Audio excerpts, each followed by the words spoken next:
bulletproof glass windows. These windows are distorting the light. They are so thick. You look around the mansion. It is a very impressive view, but it would be a beautiful view out the windows if it weren't for the obscenely enormous motor yacht that is practically blocking out everywhere. It's dark, hard to see around, but you are busy. A man in a white coat enters the room.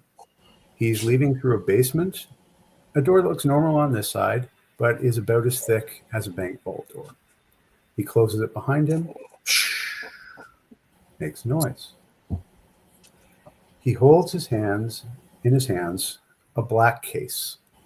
It's the kind of black case that has the handcuff on it, and he undoes the handcuff and goes to hand over the case. All of a sudden, the bulletproof glass smashes as the RPG round falls into it. And as you look at the man with the white coat, it blooms red with blood. He falls to the ground, and though the shattering of the glass and the explosion has left you temporarily unable to hear, you hear the report of a very, very powerful rifle. You hear the small arms start erupting in front of you, and the garage beside you explodes. Welcome to the Energon Protocols Special Missions. Roll your initiative.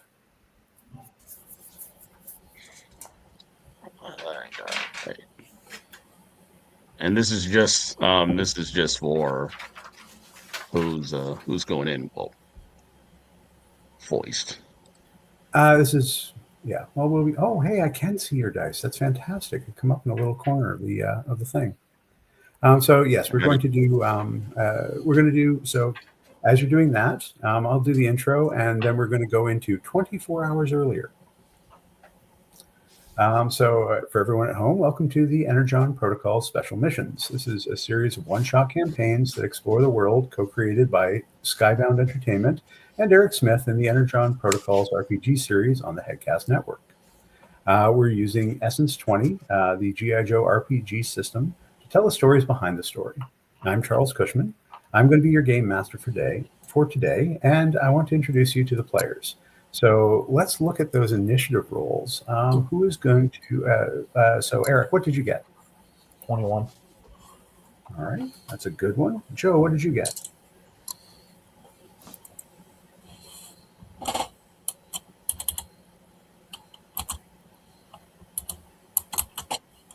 Joe, I missed that. 11, there you go. David, what did you get? 8.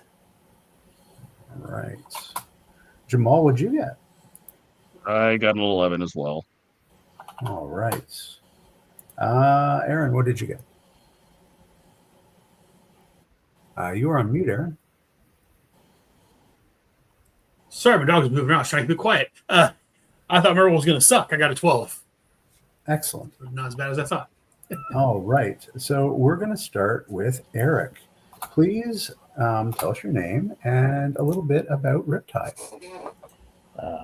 Riptide is a Navy rescue swimmer, which is one of the hardest jobs in the world, hardest to qualify for, hardest to stay certified for. He's been in the Navy for 5 years, and he barely passes his psych eval to remain on the G.I. Joe team every year because he's actually a bit of a conspiracy theorist. He has his own Facebook group dedicated to the moon not being real, and is convinced that if you read a book, you can breathe in the water, but Navy regulations require him to take an air tank with him, so he has never successfully attempted that. He's from Georgia, so I'm going to attempt a really bad Southern accent. And that's about it. Fantastic. So we're going to jump to Aaron. Please introduce yourself as kind of our host here and Also, tell us a bit about Arrow. So, my name's Aaron Moss, the host of the G.I. Joe Road Market Headcast. I am playing Arrow. I am a Navy infantryman that focuses on the mechanized pilot and armor and things like that. I've been in the Navy for too long, 10 years, not as long as some, but long enough to realize that, there's a lot of crap out in the world. Again, I specialize in driving, especially airboats, and I highly disagree with my companion's thoughts on reading and reading underwater. Again, spending a lot of time in the water, I realize that no, he is full of crap. But you know what? As long as it doesn't hurt anybody, we'll let him. Borrow the book. What's that? I'll let you borrow the book. Okay, I think he's full of crap, but as long as it doesn't hurt anybody, we're all good. Joe, you want to talk to us about who you are and who Hang 10 is?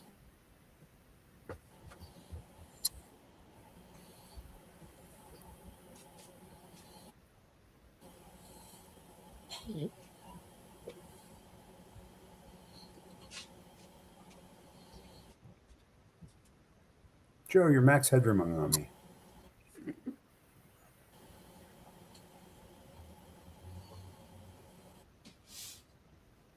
Can you hear Joe? Oh. Yeah, I got some What? technical difficulties. Thought we had it all worked out. Joe's playing a silent character. That must be Stealth's older brother.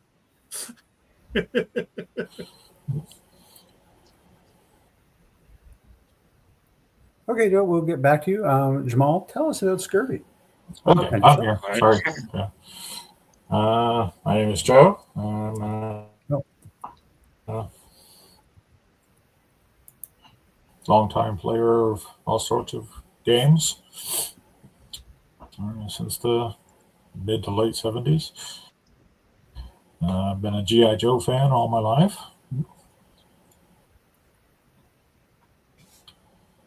Duty. Yeah, his dad was a Navy guy, and so when Hank 10 got old enough, he joined the Navy. And he specializes in heavy ordnance. So he really likes to have things that go bang. All right. Jamal, tell us about scurvy. All And right. yourself.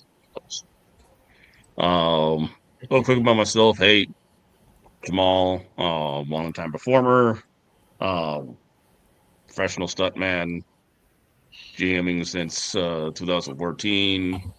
Been a fan of G.I. Joe since I was a little kid. I'm a military brat. Dad's Air Force, mom's Navy. They met in Okinawa. Then they had me. Then for scurvy, just read this little blurb right here. Well, before I read the blurb, scurvy is a drill sergeant officer from the Army. As a child, scurvy was kicked out of simple schools for being rough with the other students. It wasn't until his parents sent him to military school where he truly found his place. He funneled his inherent aggression into physical performance and excelled. Whether he's the most badass soldier in the room or not, he needs you to believe that he's tougher than everyone else. Imagine Idris Elba. He's playing an American role with long black coat,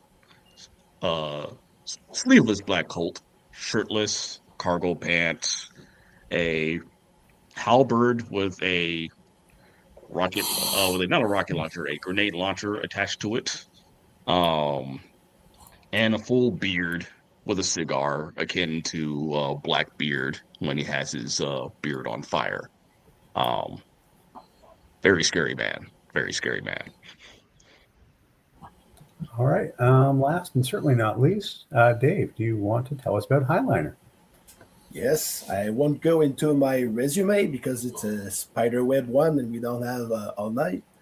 Uh, I will also read a little blurb that I prepared for Highliner. So his real name is Davy Saulnier. He was born at sea, just off the coast of Saulnierville in Nova Scotia, along St. Mary's Bay. His father, Albert, was a seasoned fisherman, sorry, and his mother, who was also giving a hand while pregnant, was unable to get back to shore when labor started because of a sudden storm. So, thus, Davy was born on the fishing boat at sea. He spent most of his childhood around fishermen, learning the trade and working in the industry for a number of years. Before joining the Navy, the Canadian Navy, he briefly served in the Canadian Coast Guard, but grew frustrated by the lack of means that they had to contain or suppress the numerous poachers who were hurting the local fishing industry. Because Canadian Coast Guard is not like U.S. Coast Guard; they just have basically no weapon. And since he always had a wanderlust, he then joined the Royal Canadian Navy to see the world. Over the years, he was promoted and became the captain of a corvette. During one of his assignments, Captain Sony was a key player in an important weapon smuggling bust in the Atlantic. And some people called it the biggest catch in Canadian history, which earned him the nickname Highliner, which is a term in Nova Scotia to represent the person who has the biggest catch in fishing. And just to finish it more quickly, during his little adventures in the Canadian Army, the Canadian Navy, he had to fight a couple of times against some pirates, some smugglers, and at one time they were using very old weaponry. They were using cutlass, and he eventually was able to acquire one while kicking their asses. And this is basically this moment when he had the big catch of his career, and he decided to always carry one with him. So he always has a cutlass with him. All right.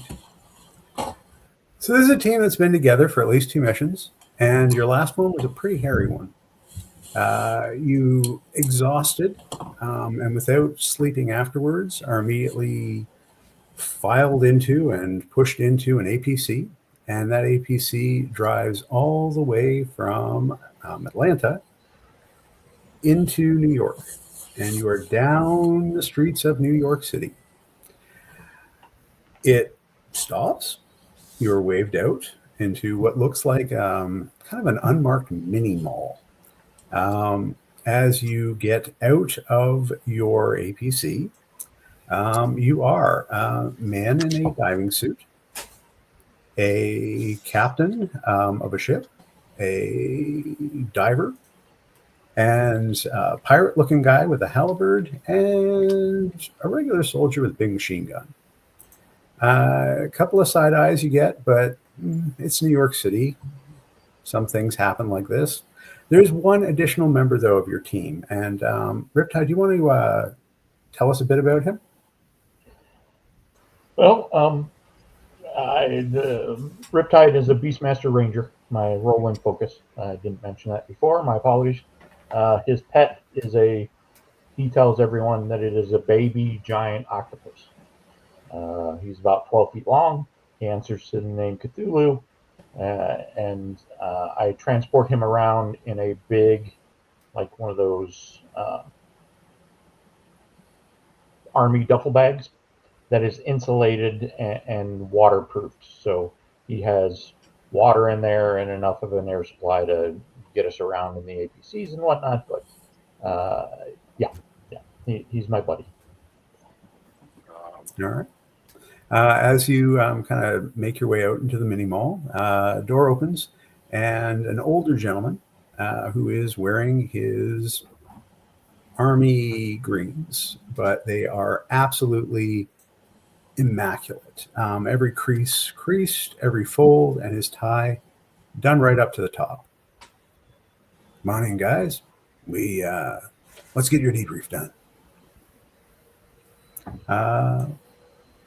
The man whose badge says courage walks you in and sits you down. Make sure he gets a bit of coffee to hand it out. And he knows you guys have been awake for quite a while. And says, all right, I know that you guys are, you should have gotten your leave before now. But I got a special thing for you once we get the briefing done. But at the moment, we need to do this. So just close off the paperwork so you guys can do what you need to do. So I'm going to ask you some questions. You guys give me the answers. We'll write out the answers, and then we can get you moving on to the next place. Are we okay with that? Aye, aye. All right. So, Choice. well, I mean, you always have a choice. You could take a nap first, or there's a Waffle House across the street. You can go there. I wouldn't advise it though. I mean, you're well armed enough to go into a Waffle House, but I don't know if I'd send you there personally. So you Riptide, nice squid, octopus, squid. Okay, He doesn't bite. Don't worry. that's not really what I was worried about. But all right, tell me, what was your last mission? Well, I was practicing my drills. I'm a rescue swimmer by trade. I'm sure y'all know that. I forgot I was supposed to be in a southern accent, but practicing my drills off the coast of Los Angeles, one of the private beaches down there that we use for training, and accidentally found a duffel bag full of drugs. I was kidnapped by a couple of guys in one of those bullet speedboats, and they took me down to Mexico. I was down there for a couple days until I figured out how to get away. I got back to the beach, managed to hotwire one of the speedboats, and was about to get away, but they shot it up. They apparently don't like being stolen from. Who would have thought? And Cthulhu happened to save me. He's always following me around. He got one of the lifeboats sunk, and after some fisticuffs, I don't mean to brag, I do all right. We got away in a rescue raft. Thank you, Riptide. Arrow, can you tell me what when the rest of the team got together to come and rescue him? How did you know where he was going to be, and how did you guys think you were going to find him and rescue him? Because I know you did. He's right here. Are we sure it's him? No, I'm joking. He's the conspiracy guy. It's him. That's what we do. That's our whole thing, is to finding what needs to be found and rescuing it. I was able to drive the boat down there, and we saw him in that, where the hell that pet of his is, finding a bunch of bad guys. We swooped in, and he is not going to admit this, but we did throw a little back up there to help bail his ass. But got me on board the boat, and I drove like a bat out of hell and got the hell out of there. And here he is, him in that squiddy thing, whatever the hell it is. That's pretty impressive. So, Hang Ten, was there any resistance? Did they come after you at all?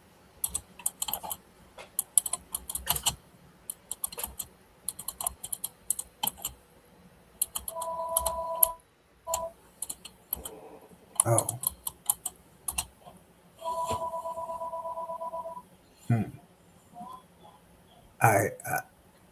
I'm sorry. I forgot that you don't talk.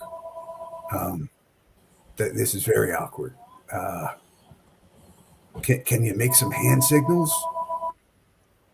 Show us what it was. No.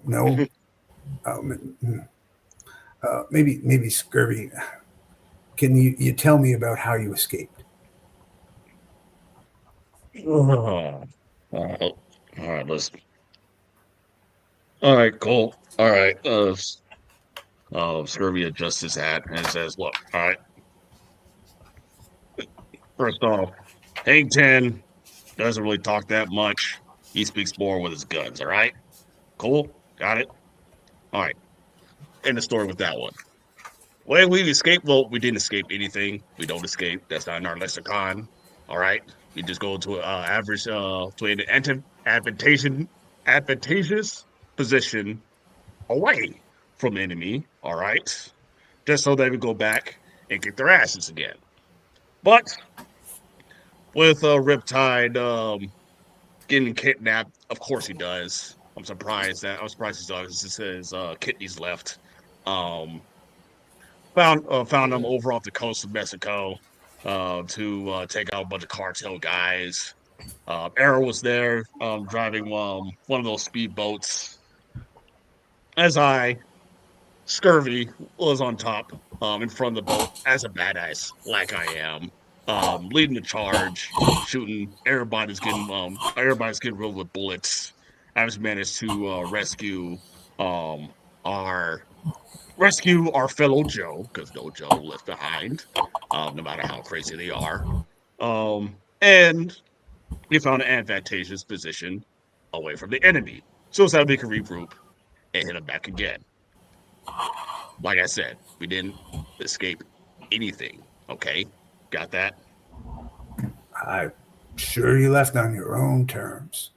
I'm just going to ask. Damn right we did. You're very impressive.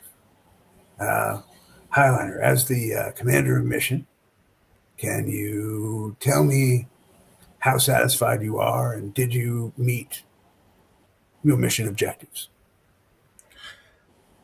Well, if I may, when I first met with Scurvy, I thought he was acting like a fart in the wind, and thought that maybe it was just a tongue swagger, I mean, like big words and not doing much, but he does put his money where it needs to be. He does the job, and so did the others.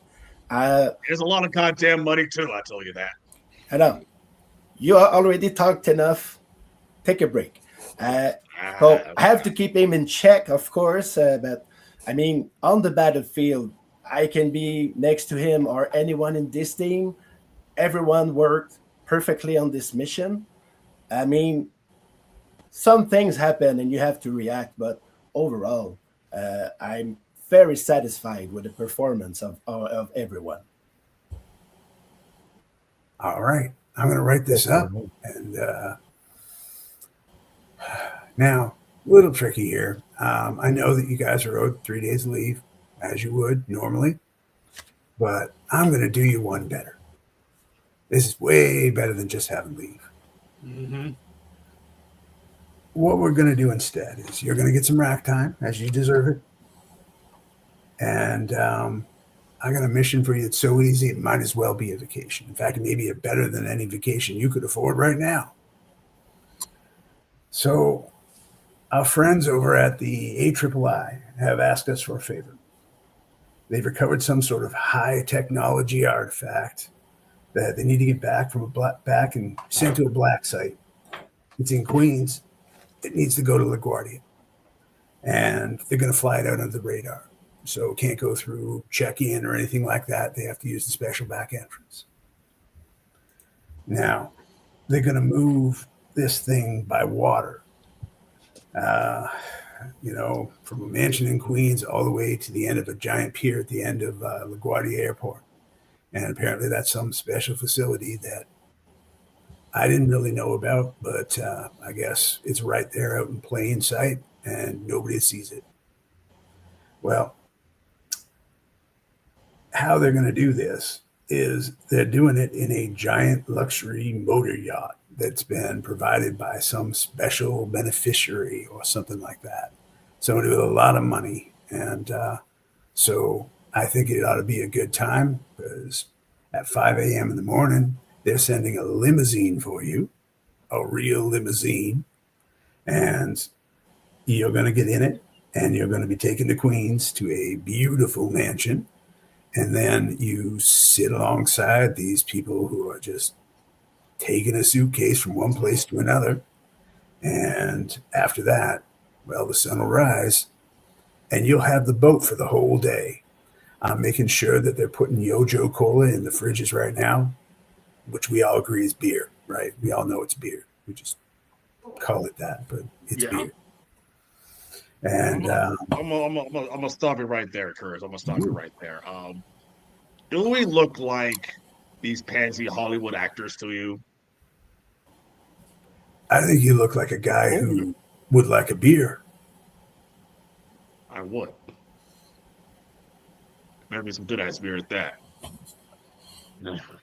Well, this is apparently a billionaire of some kind of ship, so I'm thinking that it'd probably be the best beer you ever drank. Yeah, we'll see about that. All right, so the AIII, you're going to meet an agent at this Black Rock Manor. And, all right, don't laugh, but his name is Classified. Now, I don't know if that's his name or if I'm just not allowed to know it, but apparently look for a black suit and black glasses, and that'll be your guy. Sounds like a goddamn nerd. Well, I saw a picture of him, and I certainly would. That is not a word that I would use for him, but we can see. I don't really know who he is, but you have to make the drop off to a guy named Grady, and he's part of the AIII. And you again get to use the yacht for the rest of the day, and we've done a favor for somebody important. Now, if you don't know what the AIII is, you're not alone. The American Intelligence and Information Institute is a cover organization for agencies so heavily classified that I'm not sure it even has a real name. You've heard of Area 51, that's them. Heard of Area 52, also them. They're known as the Men in Black, which, sounds a little bit exclusionary. I'm sure they have women working there too, but whatever. And just a side note, this Grady, he's a serious dude. He knows a lot of people. And this request was not exactly a request. They said they had a water mission. I knew the right guys for it. That's why you ended up here. So this is traveling from Queens to LaGuardia. You are on domestic U.S. soil. You're in a populated area. Try not to blow anything up. And with that, he sets you over to some racks. They're, in the back of what used to be probably a convenience store, but they've just been set up. There's a shower in the back. All of you get cleaned off and ready to go. And you're able to get some rack time. Wake up first thing in dark 30 and look out the door. And there is a beautiful limousine. Limousines are not super common on the streets of New York, but this particular one is a long stretch limousine. It appears to have been set up so that Cthulhu could stretch out if he wanted to down the whole length of it. What type of equipment are you bringing with you as you get into the limousine? So I'm going to start out with following the initiative. I'm going to start out with Riptide. Yep. I have Cthulhu, of course, in fresh seawater. I have a shark stun baton, which is essentially a big combat knife with an electrified and stun enhancements on it. I also have a spear gun, which I'm kind of using like an assault rifle, but it's got the reload enhancement. And also electrical. Just all of this is to get rid of sharks. And usual concussion grenades and diving knife.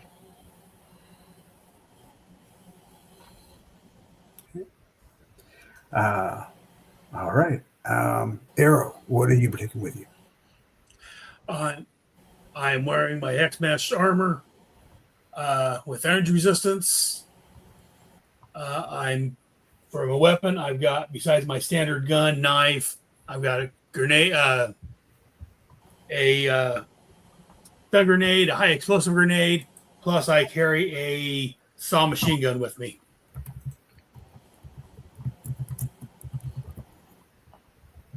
Okay. That takes us to Scurvy. Scurvy, what are you taking with you? Scrap your equipment. All right. So, Scurvy. Scurvy has again got a halberd with a grenade launcher attached to it. You guys may be asking, how does Scurvy get this grenade launcher? Oh, halberd with a grenade launcher attached to it. Well, one day, while I was on the USS Flag, he went over to High Tech and pretty much asked him, "Hey, I need a special weapon for me." And High Tech was like, I don't know." And then Scurvy takes out a pretty decent sized notebook, places on there, and he says, "Are you sure?" As High Tech looks at it, it's like, very, very, very nervous. And then the camera cuts out. And you can just hear him say, "Oh God, stop! No, no, no, make it stop, please, no, no. Okay, okay, I'll give you the relay launcher with the halberd. Okay, just stop it." And that's how he got that special weapon there. Along with that, he has a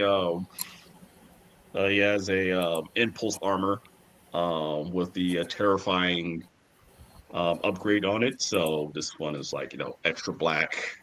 The sleeves are like more torn with spikes and whatnot. His drill sergeant hats has a much more darker motif.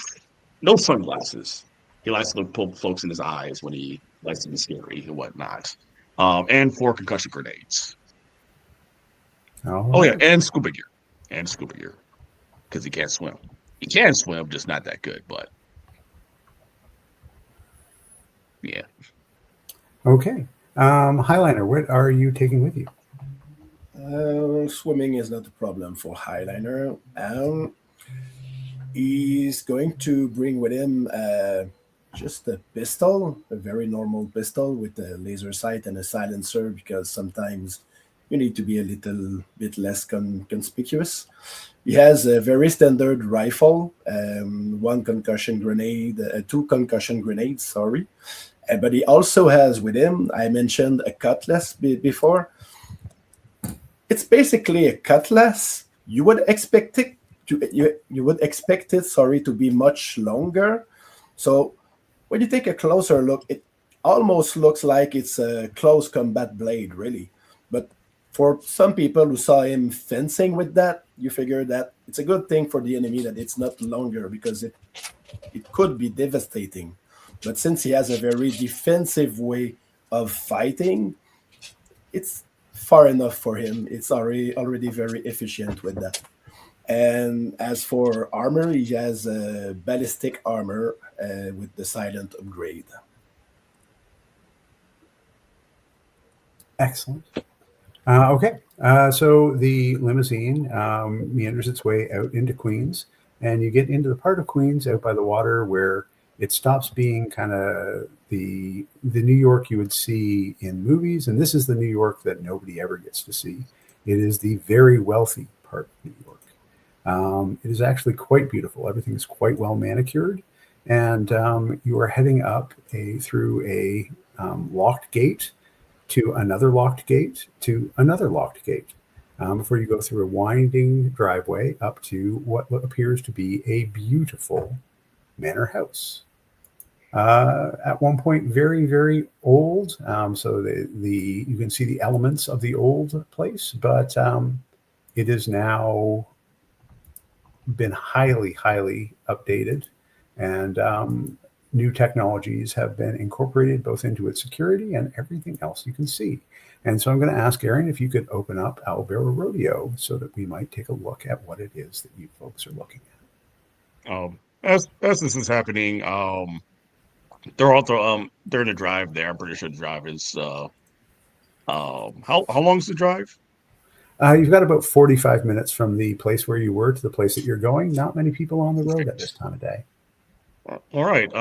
Scurvy is going to do his extra rough training. Level 3 outside of combat, I can have each of my teammates attempt a difficulty 15 skill test. On a success, they secure confidence in their skills and gain an edge the next time they do that skill test. On a failure, they still learn something through my training and gain an upshift next time they do that skill test. I decide which skills they're training, and it can choose different skills for each teammate. Blah blah blah. Each teammate can only attempt one extra rough skill test per mission. And Scurvy is going to look and says, "All right, we're going into going to dealing with some apparently very high rollers, and I really don't know what the hell to expect. So, in order to at least help ourselves get a little bit more prepared, I'm gonna do a little bit of training session, if you guys don't mind. This limousine is big enough, way big enough here. Especially for you, Cthulhu. Keep on doing great." Gives him a thumbs up. Arrow. Thumbs up. Arrow. Yo. So look at you and says, "You're already pretty good at driving, but I haven't seen you shoot that well, so I need you to practice some shooting drills during this ride. Got it?" Can do. The driver goes, "Don't worry about it. You're fine. Keep driving." Okay. Riptide. Push the button and roll the window up. The little partition goes up. Yeah. Smart. Riptide. Let's see. You seem to be our resident conspiracy theorist. Do you know much about science? I think it looks like you know a little bit about science. Do you? I know everything. You know everything? All right, I need you to prove it. I need you, all right, to give me a 5-page essay on the various algae and bacteria that lives in the Mississippi River. Which part of the Mississippi? All of it. That's going to be more than 5 pages just with the appendix. All right, then 20 pages since you're so goddamn good. So Riptide, roll a 20-sided die. 14. And then With a 14, you've already written one. You can just hand it over to him. On my backpack. he looks at it and says, "Give me one moment. Highliner. I need you to write me a speech. A damn good speech. What do you mean? One that can get an Oscar. One that can win the Oscar for best male performance. My speeches are always good.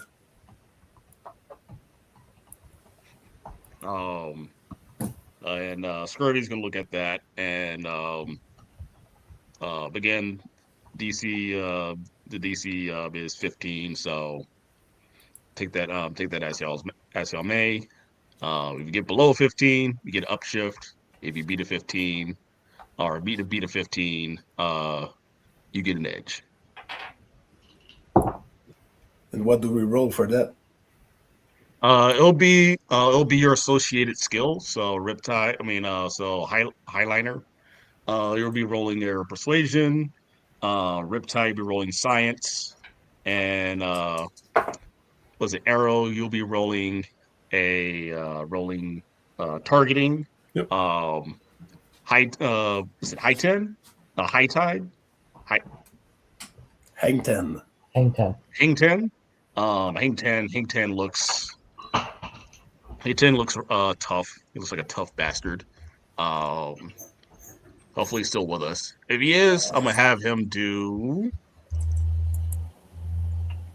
I'm gonna have to do Braun.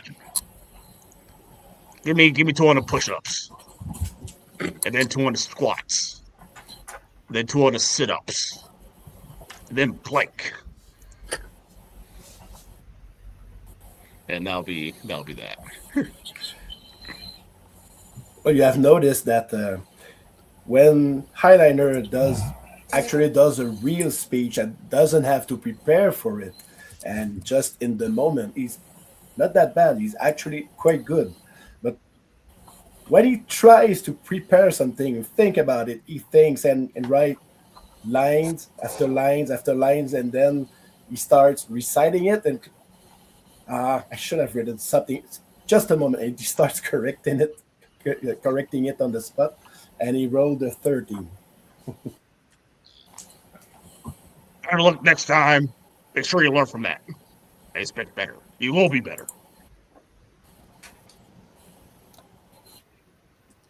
Hang Ten, are you able to roll your what check was it? Athletics? Braun. Brawn. Your brawn check? Braun. Yeah, 2 secs. Okay. You'll be playing rolling your 20 and your D4, I believe. No, maybe not. It's a 13. All right. Respectable, but unfortunately, this is not a good place to try and do all of that kind of calisthenics. You can't do it without, at least one point stepping on the squid. So you just, it's just not worth that. All right. Has everyone rolled their test? Not yet. I haven't. I will roll. I'm going to take aim at something outside and take a shot with my saw gun. And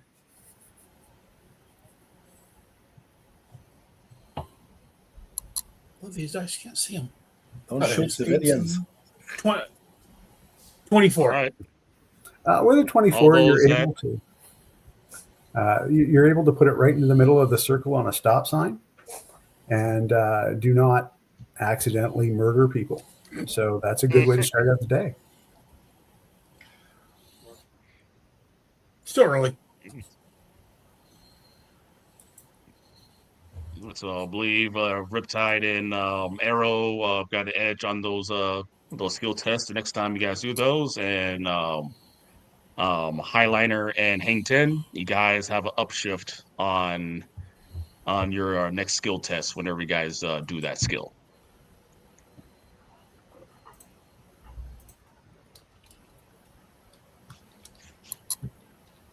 All right. Fantastic.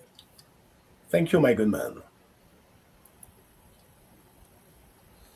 Right. Thank me by giving a damn good speech or whatever persuasion you can Braun do. again, Your or? persuasiveness. When the Zadans take over, I'll recommend that they eat you last. And with that kind sentiment, everyone having proved their incredible masculinity and toughness, you make your way up through the gates and towards Black Rock Manor. Immediately when walking in, you notice that it seems to be carved out of a number of different layers of rock. Like they decided that this particular one needed a little extra sound barrier or a little bit of additional space between it and the outside world. While they look natural, you can look very close and see that they're not. They've been added afterwards. They're pressed concrete with appropriately shaped little nooks and crannies built in to make them look natural. As you walk up to the garage, which seems to be the only way to get in, you see the door open. You can look into the garage, and a single gentleman walks out. He is roughly the size of a refrigerator. His shoulders are about the size of two large men. He is very, very tightly stuffed into a suit, which does fit him, but took a significant amount of tailoring. It was probably 2 suits that ended up getting sewn together. And he looks and says, I understand you're here to meet me. Hang Ten, you know this guy. You've seen him before. Yes. Do a, let's see what this is, lad. Okay. Do a alertness check for me, or culture, depending on which one you would prefer, and see if you remember who this guy is.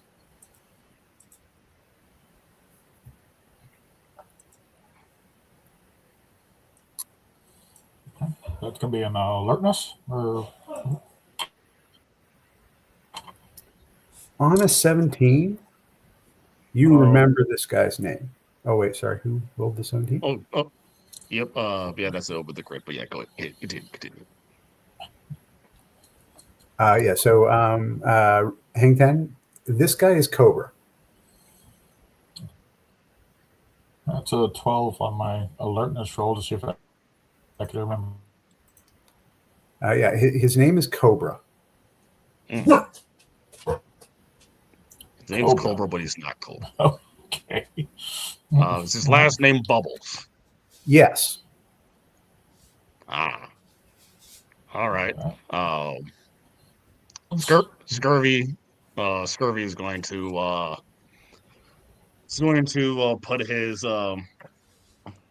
switch hands with his halberd, walk over to Cobra and be like, Cobra, heard tales of you.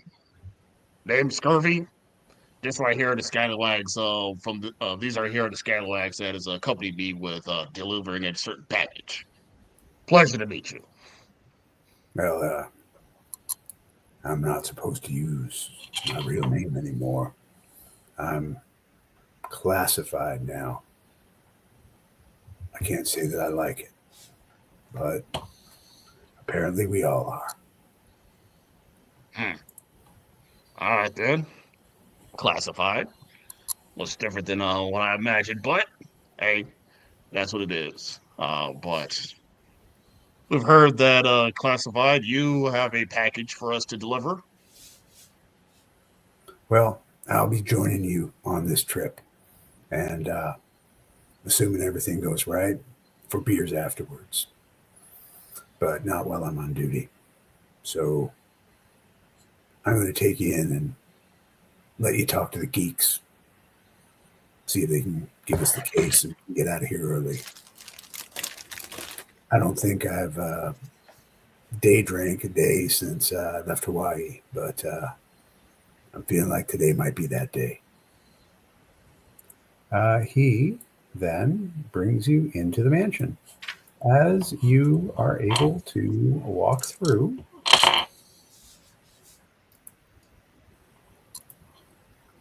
and you can move your characters through if you wish, or I will move them for you if you would prefer.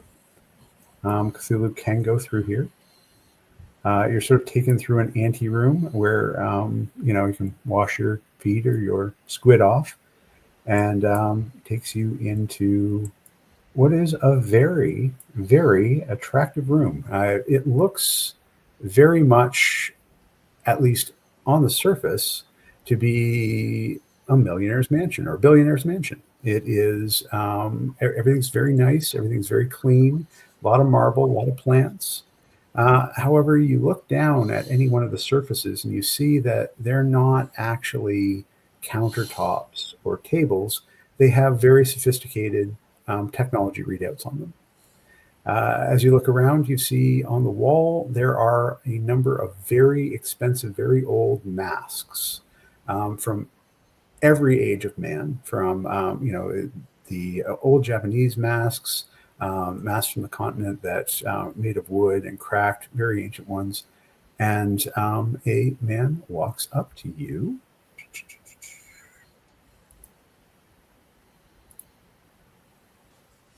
throws out a hand to you, Highliner. Hi, I'm Matt. I'm going to shake his hand. Classified, Cobra Classified, says, "You're not supposed to be using your real name. You know that, right? I've got one of the most famous faces in America. I'm a billionaire. I've got 150 patents to my name.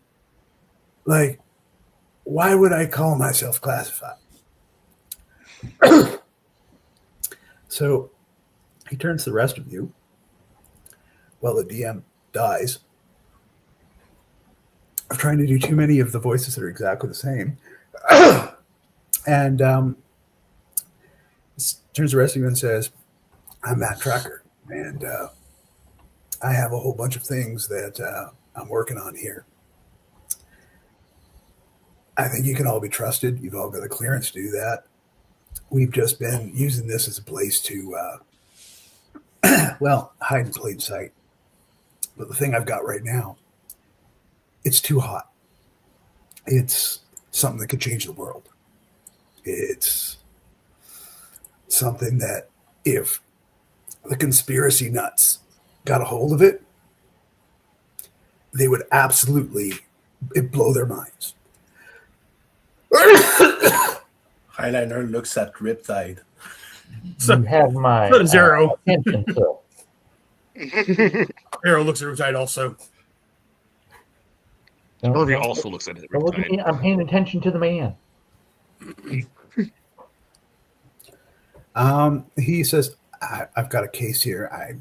I can't tell you what's in it, but I can say that nothing less than the fate of the world depends on it. So I'm hoping that you guys can safely get it about 4 miles away." We sure can, sir. You can leave that with us. It's going to be safe. We have a good team. Please leave it with us. Please. Does anyone want to ask him more about it? I do.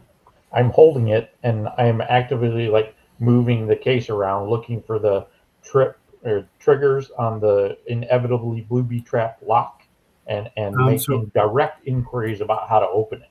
So is it like a combination or like fingerprint thing or? So he does not have the case yet. He's getting it brought in, but he has sort of dropped that hint that it is something very important. And if you would like, you can do a persuasion or intimidation check to see what he will tell you about it. Oh, yeah. Well, Can I give him an edge on that attempt? You absolutely can. Sorry, it's an upshift. I want to lend him assistance. And I'm going to do plan of action to him. To Todd. It's just like, hey, he's a smart man. You look like a kind of smart man. Play towards that, and you get 2 upshifts. And Highliner is going to tell you, "Scurvy, I know I was not about to give orders here, but man, give me a chance to shine from time to time. I'm going to help him anyway." So look here, right? I'm an officer. You're an officer. It's not up to me to determine who gets to shine or whatnot. If you want that shine, you need to take it from my hands. That may very well happen, my dear sir. Good. I'm looking forward to it. So, Riptide, with this weird discussion about leadership going on in the background, you see Matt Tracker is a little diverted, and you feel like you can get in there and ask him the question and maybe catch him by surprise. sure. I get right up in his face. So MIB, huh? That's interesting. What's in the case? How do you open the case so I can see what's in the case? Okay, so roll your, I take it, intimidation check. You'll get something at 10, 15, 20, or 25. Yeah, I rolled an 8. Matt Tracker looks at you and goes, "You're pretty curious for a FedEx guy. It's your job to deliver this. It's not your job to know what it is. I But take my job seriously. I know you do. I know I can see the curiosity on your face. So you know what I'm going to do? I'll tell you what it is. He leans in, whispers into your ear. It's giant robots from outer space. They've invaded Earth. You know about them? Oh, yeah. I hand him a Just card. more With whacked my, out. I hand him a card with my Facebook group on it. You just got to scan it. It'll link you. We'll talk. No, we won't. And then he kind of presses a little button on the table, and a gentleman with a white coat starts walking in. He leaves the basement, which has this weird vault door on it. And as he kind of opens it, then he presses it closed, presses down the buttons, and he walks over and goes to hand Matt the case. And as he does, rockets hit the glass at the front of the door. Reaching out into the bay, and it explodes inwards. These are bulletproof. They are certainly not rocket-proof glass. And in doing so, you hear just the edge of, because the explosion is almost deafening you, a rifle report as a bullet hits very hard and goes right through the poor boffin with holding the case. It falls from his hand down to the ground. You hear the rifle report, and you start to hear the bullets fly. Roll for initiative. All right. Due to what is it? On your feet. Only two ways out of your command: on your feet or in a ditty bag, a itty bitty ditty bag. Everybody has an edge on initiative, including me. So roll an edge.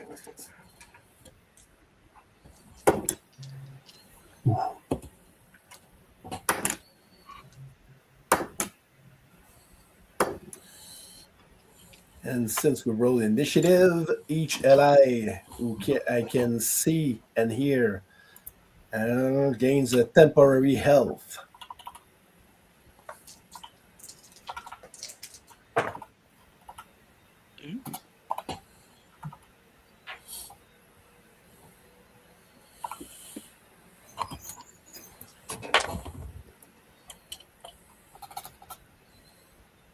Okay.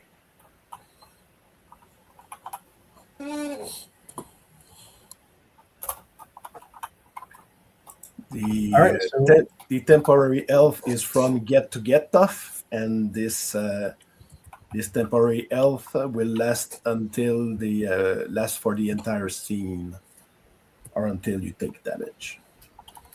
Okay, Riptide, what did you get? What did I get? 15.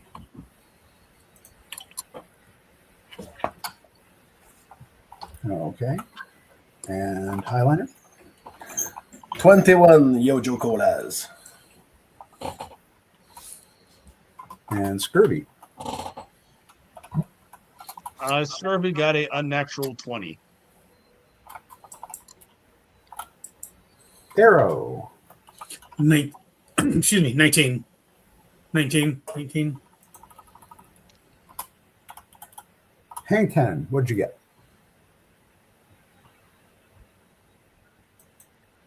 30-20. Wow. It's like you knew what was going to happen and immediately jumped into action. You clear the cobwebs from your head, and only Riptide is kind of left not exactly not on his toes, but everything that he has ever wanted to have confirmed to him, the existence of MIB, the existence of the giant metal robots from outer space. He's just been told it all exists. So it's going to take a minute or two. And that takes us to Highliner. You cannot really see what's going on outside. However, no, Matt doesn't get to go yet. He points at a table and says, "That turns on the lights. Hit that, it turns on the lights." To you, Highliner. Mhm. What was your initiative, Riptide? 15. 15. He says, just a moment. I've got the guy. So I'm going to use an ability that is called Knight's Jump. And I will use my move action, to move 2 allies. And I would like to switch if that works. I'm not sure if I can, if my own initiative works. I would like to switch my initiative with that of Riptide. You can absolutely do that. So I will do that with my move action. And I will use after that my standard action to lend assistance to him. So I tell him, Riptide, get your head out of your bottom and do something. Prove me right. Okay. Well, first thing I do is grab the case because that's our job. And then I rush forward and try and turn on the lights. Science? Important question. Okay. The case has a handcuff on it. Absolutely. Riptide handcuffs himself to the case. Don't do that. Classified formerly known as Bubbles. Well, I was supposed to do that. Well, It's too okay, slow. I just have to keep you alive now. So he waits because he hasn't quite had a turn yet. Riptide, you have the case tied to your, handcuffed to your wrist. Feel free to flip on the lights while I make that happen.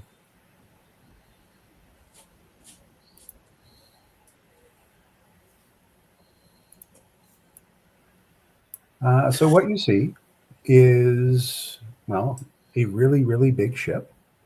You see a couple of flashes off to your right that represent. So you can zoom out, please, Aaron, so everyone can kind of see what it is we're looking at.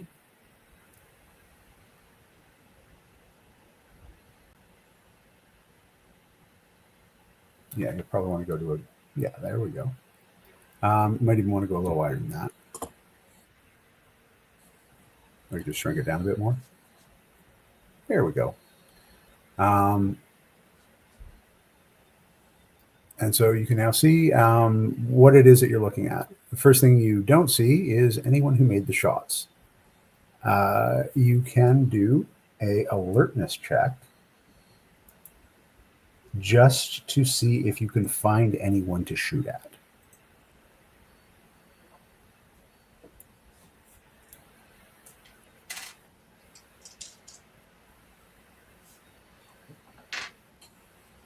Who's making this alertness check?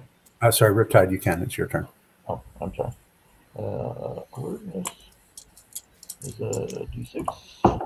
I thought you meant that for everyone. No, flipping the. Sorry, it is Riptide's turn. But flipping, you'll each get a chance to see if you can find somebody to shoot on your turn. Riptide, you're turning on the lights with a free action. You now can do that, and then you can attack if you find somebody. Yeah, I got a 10 on my alertness check. Did you take the upshift that I gave you? Nope. And we had one from Scurvy, I believe. Oh, That one's for his science. Yeah. That brings me up to 12. Okay. Stumbling out, you see a single Man with a submachine gun. He's wearing a helmet. He's wearing a thing over his face. You can't really see what he's doing. He's got some sort of weird red symbol on his chest, but you can't see it because his gun is up and pointed towards you. He's wearing body armor, and he seems to be clumsy because he's tripped over a whole bunch of loose rock that's around. He immediately appears like he's going to try and dive behind the bushes, but for this turn at least, you can see part of him, so you can feel free to take a shot at him. He is in partial cover, so that shot will be at a downshift. Okay. Targeting.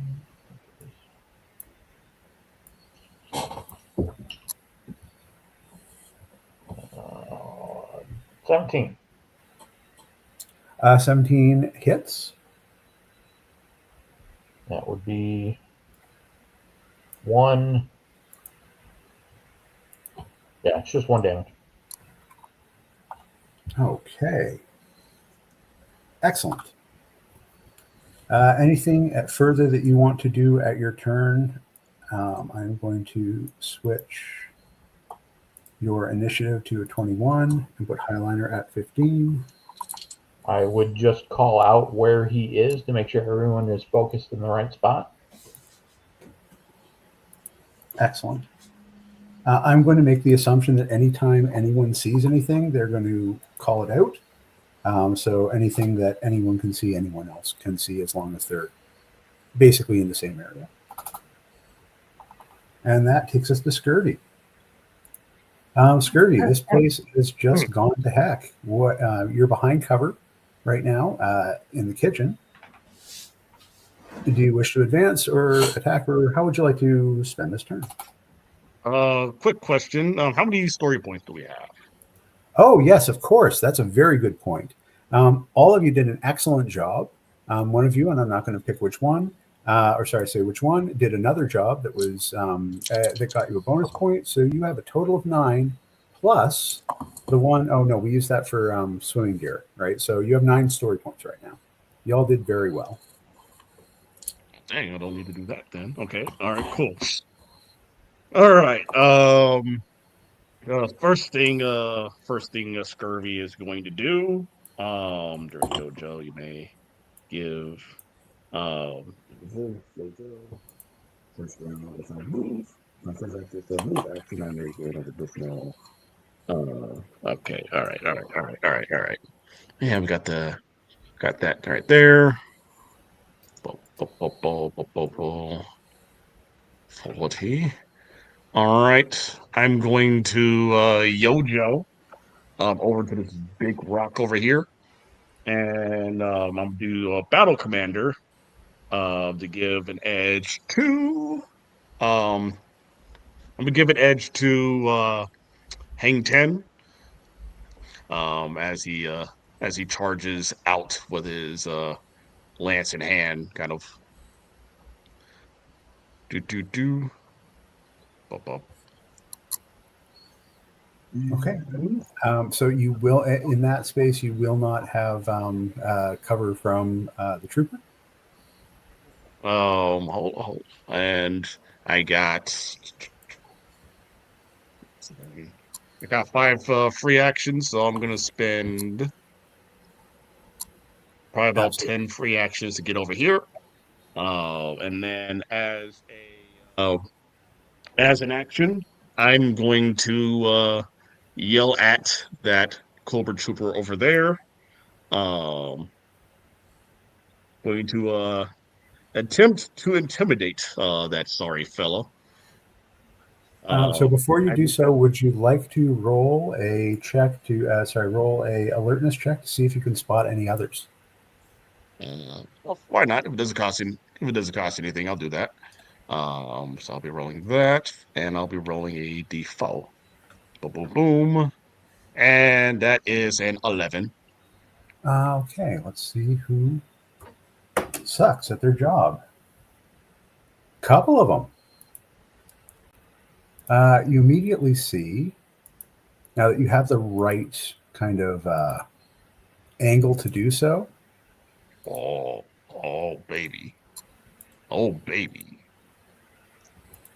A squad of these weird organizational soldiers. One of them has and is currently reloading a RPG. A couple have assault rifles. One's wearing a red mask for whatever that's worth instead of the blue that everyone else is wearing. And there's another one that is wearing complete black head to toe and has an anti-material rifle. This is the BFG 50 caliber scary ass gun that they always use in movies when they want to show you a scary ass gun. Shoots things a mile away. It's pretty close at this point, but you suspect that that is the tools that were used to smash the windows and shoot. Accidentally moved the bazooka trooper. I think he was more up here. I think. Sure. He's kind of nervous. He's dancing around there. That's fine. If you can move the bazooka, well, like I say, it's right there. I'm gonna move him back. But I'm just gonna make a quick calculation right quick. So he's right there. So it would hit, bam! Oh baby, oh baby. Do you need a zone of what, like a round zone? Yes. I think I can How probably. big do you want it to be? It's a 10-foot radius. 10-foot radius. You may place it anywhere that you wish, but you can get all three of them within that 10-foot radius. Or you can shoot the ones behind them with that 10-foot radius, assuming that you were able to do so. I'll do it. I'll do it right there. Right there. Scurvy is going to plant his halberd on the ground, and he's going to fire his grenade launcher. Has like a little kind of like a. It's like a single load. This is like a single loaded grenade launcher. So he's gonna put a grenade in their pocket and well, he's gonna aim first. So bop. Oh, yeah, he's gonna aim first and then shoot. So that should bring me up to a D6. So rolling a D20 and a D6. That is a 17. Okay, with a 17, the person with the large gun reacts and sort of pops back behind the stone to ends up being missed. The other two are not so lucky. How much damage does this do to them? This deals a 1. This deals a 1 damage to the targets. One sharp, and I believe it also has a wrecker. Turning that into rough terrain. Yes. All right, I will leave it there to indicate that that is the rough terrain. The trooper goes down. As he just goes, put down your guns, or it'll be more explosives raining down into your feet, like the meteor that kills the dinosaurs.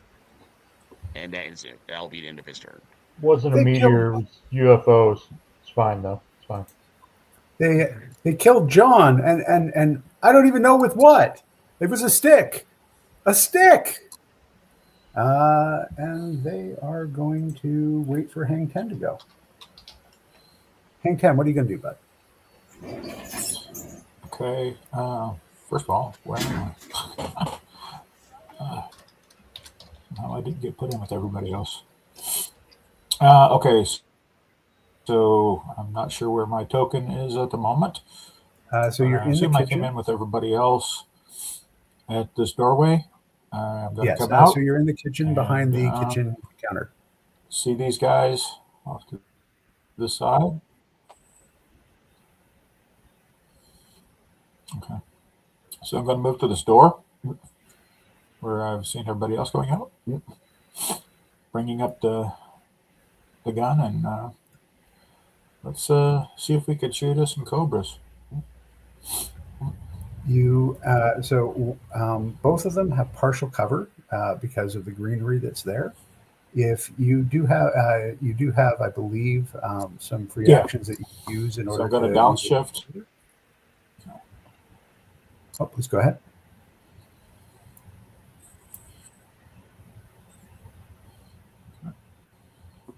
You also have an edge as well, as I gave you Okay. that as the battle All commander right. move. Here we go. Gonna go for the.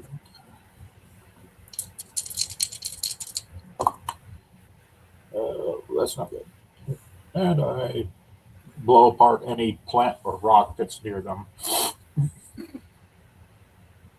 Okay. So, sorry, what did you end up rolling?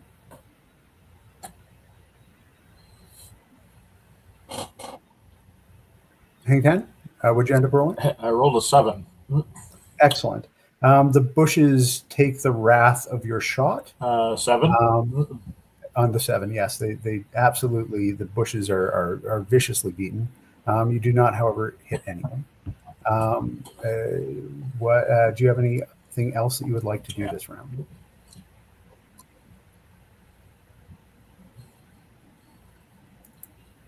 Okay, Actually, I do have extra attack, so I forgot about that. you should So do I'm gonna that try one more too. time. And I'll even give you an upshift because you That's cleared better. away so much bush. That is going to be a 19. Excellent. Are you shooting at the bazooka trooper or at the sniper? Okay.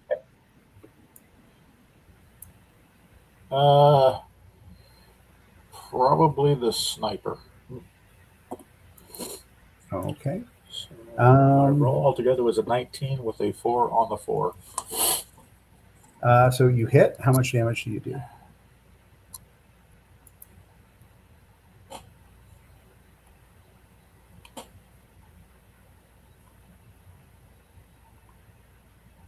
How much damage do you do?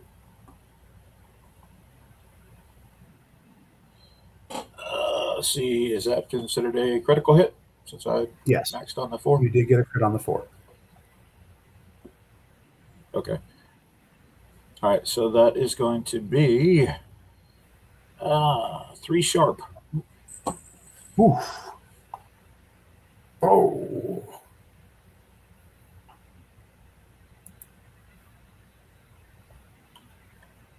I haven't been hit that hard since grade school. So Twice, heads back so. down behind the rock and goes prone.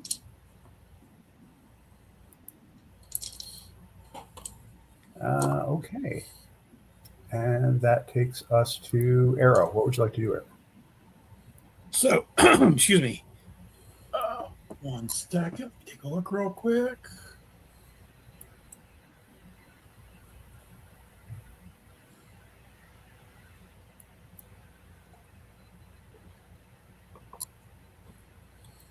I'm going to Yojo and gain my additional 10 foot of movement. And I'm going to move down to there.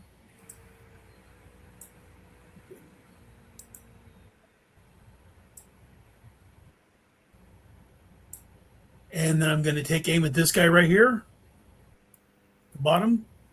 The And sniper? is that the sniper on the bottom next to the rock there? Yep, that is absolutely him. Yep. I'm He's going the to one take with the aim at. sniper. I'm going to take aim at him and take a shot at him with my So submachine you'll gun. be at 2 downshifts due to his cover. Well, wait a minute. No, I think you got a clear. Nope, no downshifts. You've got a Okay. clear line of sight to where he is. And then I've got that edge I got from Jamal earlier. So So he's going to use a story point to add 5 to his defense. 15, Someone doesn't want to get hit. 15, 17. Okay. So you do not hit. Oh. You feel that Plot has intervened on his behalf and prevented you from hitting him. He's also prone, and it's a little harder to hit people who are lying down on the ground. Okay, I'm going to take a second shot. They'll aim at the second shot, same guy. Okay. He cannot use the same thing again, unfortunately. So I got a 22 with a crit on my 6. That hits. And so it does 1 sharp. So what's a crit do? Is that double damage? Double Is that correct? damage. Yep. So it's 2 sharp. Oh, You dodge. I'll get you next time. He's just hanging on to life. And that means a free action to reload. You reload. And I'm done. Easy, dude. Okay. And that's so Highliner's going to go on 15, which means the bad guys go. So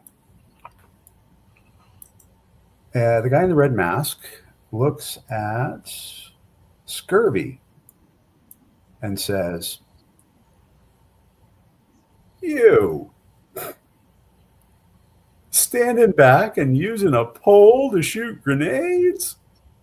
You can't. Is he like? Can you not even really fight?" I'm gonna spend a story point to add +5 to my defense, and ain't no way you should talk to me. Well, let's see how well he should talks you.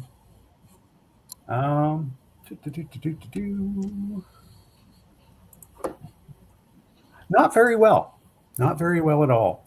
You feel like he was trying to manipulate you into running out from behind your cover, but it didn't work. You also see one of the troopers run down and is applying a med kit to the sniper. The bazooka trooper has reloaded, but he can't fire this round because he reloaded. The trooper is going to take a shot at Arrow and miss terribly. The sniper is going to take a shot at Hang Ten. Let's see the other one.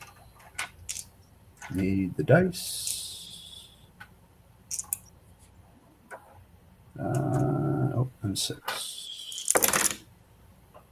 Okay, that's an 18 and a 7 with a crit on the 6 gives us a 25. Hang 10, are you hit with a 25?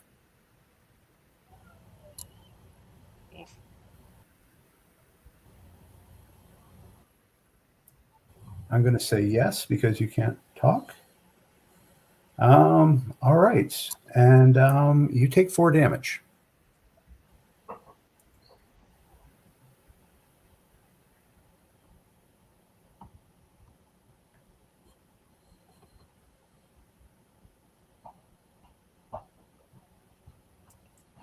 Okay.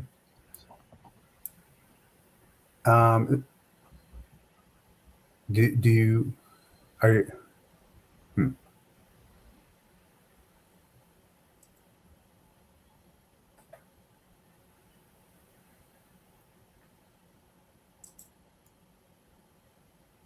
Okay. So I'm going to assume that Hang 10 is there. The sniper is going to change and take a shot at Arrow. And roll the dice again. Does not get an edge this time.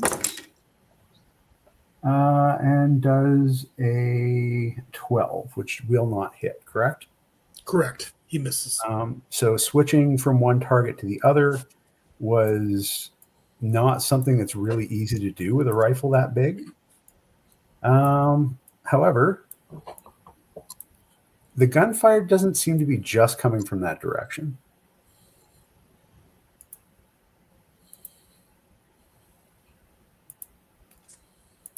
Scurvy and Arrow, you hear a rustling from behind you as the weapons start to fire. Holy moly. So this one will be with an edge. 18. 6 with a crit. Does a 24 hit you, Scurvy? Yes, that does. Okay. You've seen what this anti-material rifle does when it made a big hole in Hang 10. Do you want to do anything in reaction to that bullet that you're about you stare and see it has your name on it. It's going to hit me because that, yeah, even with the story point, that doesn't. Yeah, that hurts. Ow. Okay, and he switches and tries to take a shot at Arrow. And let's see if your character ability to avoid the hell out of any kind of thing ever hitting you holds. Hey, look at that. It's a 17. Nope. A blessed life you live, no matter what life you're living. However, the officer says, "Why are you wearing a diving suit on land? There's not even any armor really in that. Hey, what are you doing? You should get in the water." He suggests you should get in the water, and let's see whether or not you do. You know what? He's got a point. If you were in the water, you'd have a lot more cover. I would. So he forces you to. Sorry, I got to get the thingy that this is called. It is called taunt. And so on a success, the Cobra officer declares whether the target uses the move action on their next turn to move up to 20 feet in a direction chosen by the officer. And so you're headed for the water on your next turn.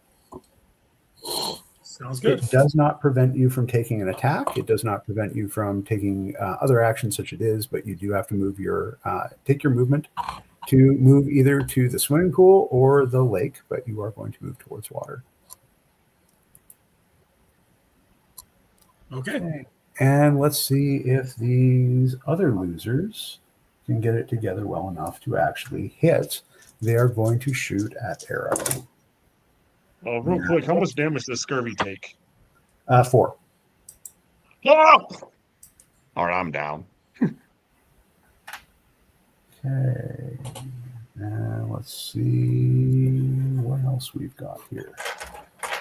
So how did Hang 10 do on this?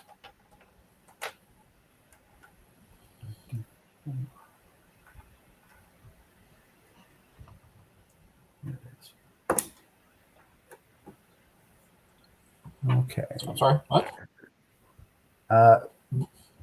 So how much? You took 4 damage. Are you still up and running? Yeah, Okay. I'm at 1 health right now because of the Excellent. extra health that one gave me at the. Scurvy, did you take into account? Did you? Oh yeah, I'm still alive. I'm still alive. I'm still alive. I'm at 1. I'm at 1. Wait, no, I'm still down even with the extra hit point. Have you taken more damage than the 4? No, I only just taken 4. I have 3 plus the 1 temporary hit point, so that just takes me to 0. Okay. Does a 23 hit you, Arrow? Yes. Crit on the 20. He is going to do 2 points of. Oh, sorry, the 23. Did you want to react to that, or? Not much I can do. Yes, I'm gonna take it. All right. So that'd be 2 points of damage. All right. I got one. The officer turns to him and goes, "You're getting a promotion, soldier. Well done. You're the first trooper to ever hit him." As he hits me on my turn, give him the bird. He takes psychological damage, but still continues to enjoy the win. Okay, a Scurvy is down. Hang 10 is injured. Riptide's doing fine. That takes us to who's next? Sorry, I just had to quickly pull that back up. I had to look something up first. I can do this, I swear. Here it is. Okay, that takes us to Highliner. You'll have your move.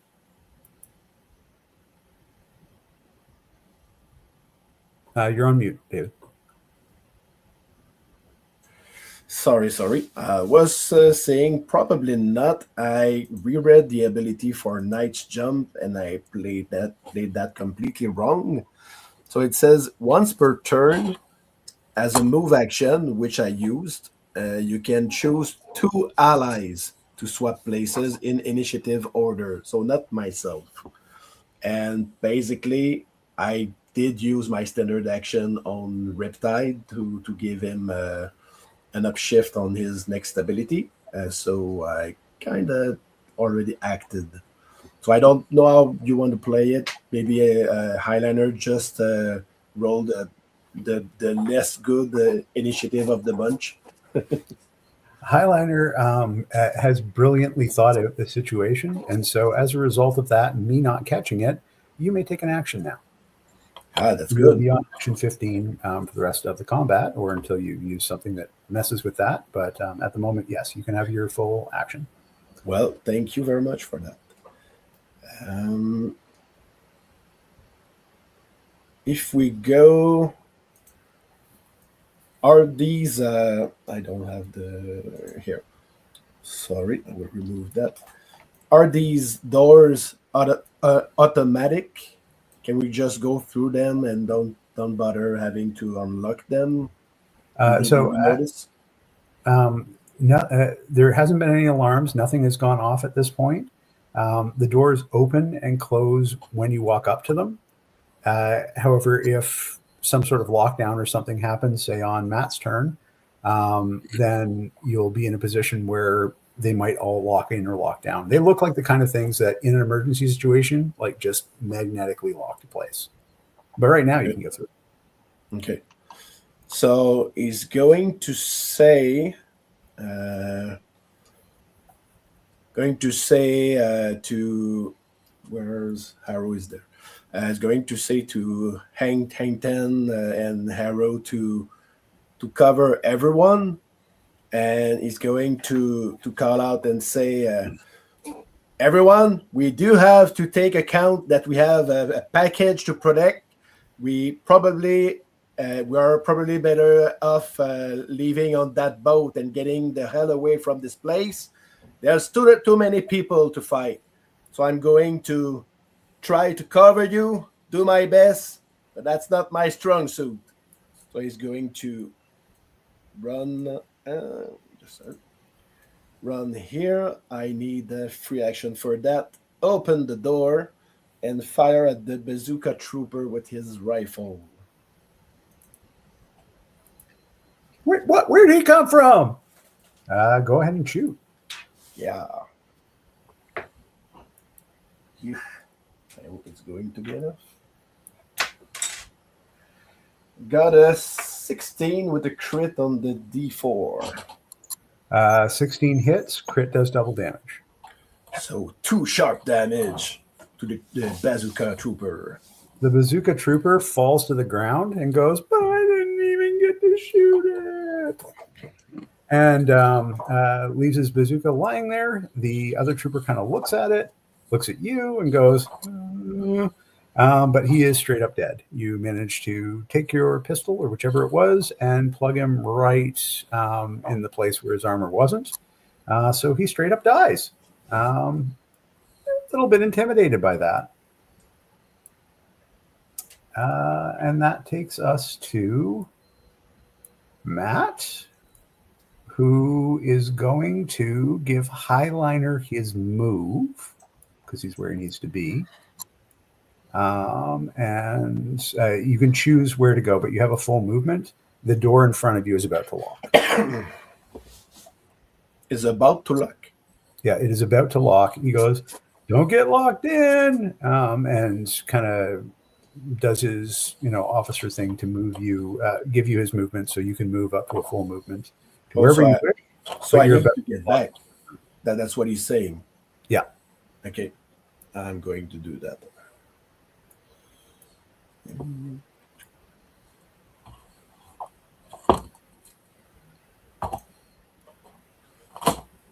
Are these like full glasses, or is there some cover if I go there? The same place. So is.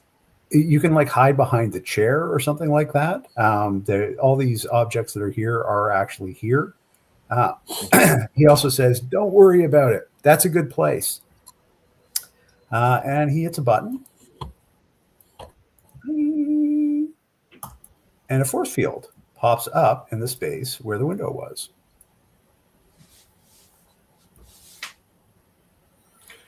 And when he sees that, if Highliner can shout to Matt, is going to ask, "How do we get to our friends?" I hadn't figured out that part yet. Okay, I'll be waiting on your input.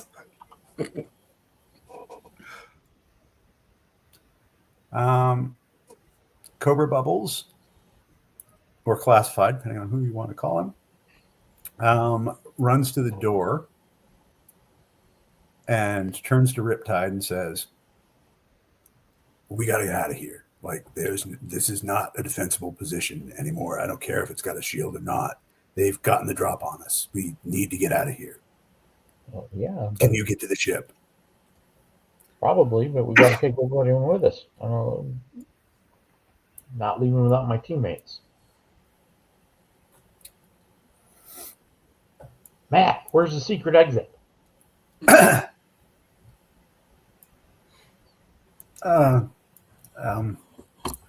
Look, I'm just renting here. Like, BlackRock gave it to us to use, but I'm not going to buy something like this. I'm leasing it right now. It's one of those things where you don't need a giant evil lab. Better just to rent them. Yeah, well, you have a force field. Don't tell me you don't have a secret exit to your boat. Where is it?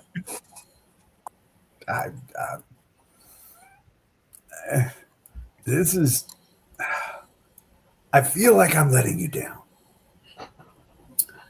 But I don't. I can drop this whenever you want it to, but I can't just make a hole in it or something. You can go at the side entrance.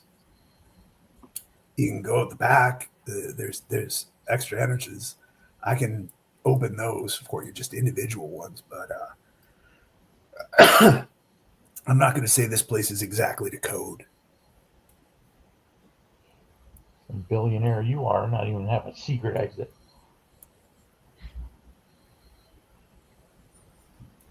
Why?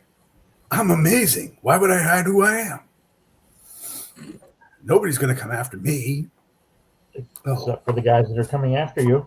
Well, they're not after me. They're after the secret, which now you have to keep. Yeah. Thanks for that. Matt tosses Riptide what appears to be a little tiny spray gun and says, "This will wake up your friend, but I got to go secure the ground underneath." And he takes his full movement out, but does not quite make it to the vault.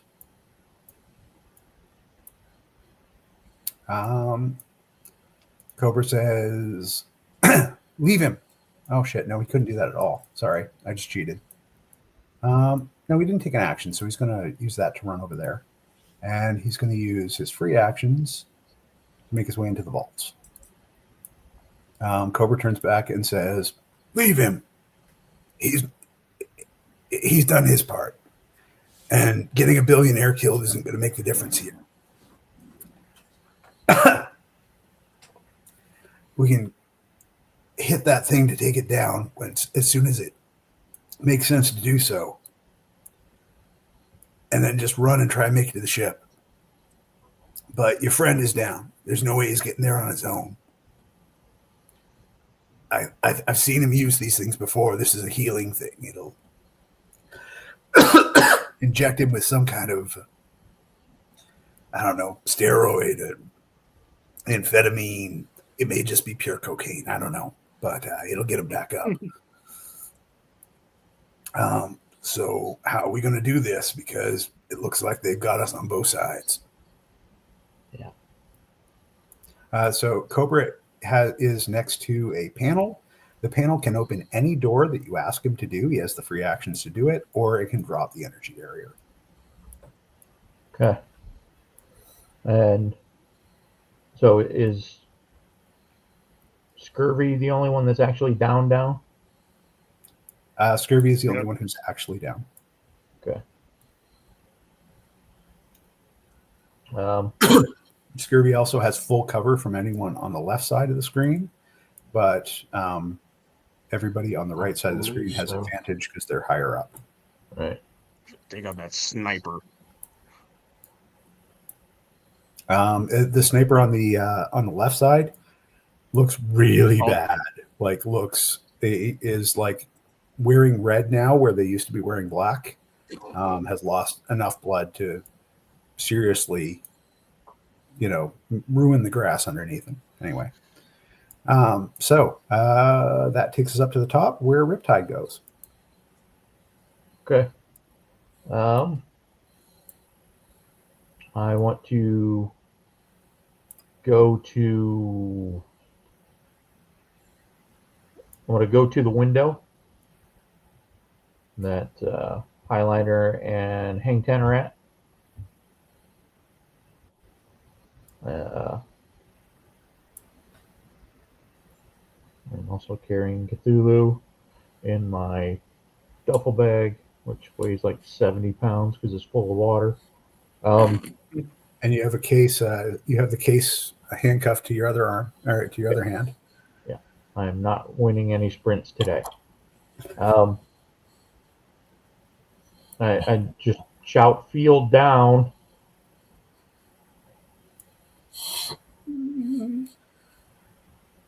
Cobra goes, "Yeah, sure." Yeah, I'm a professional. Takes the field down. I throw a concussion grenade at. How do I make the ring move? Just click on it and drag it. How big is it? How big is the space that it needs to fill? It should also be 10 feet. All right. So yeah, you can grab that and move it anywhere you wish. Should be bigger than that. So 10-foot radius cells.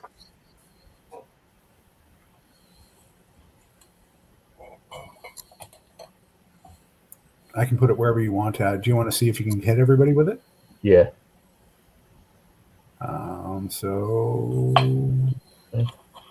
You can get the officer and the trooper, the sniper, or the trooper up there, but you can't get all of them, unfortunately. The trooper and the sniper.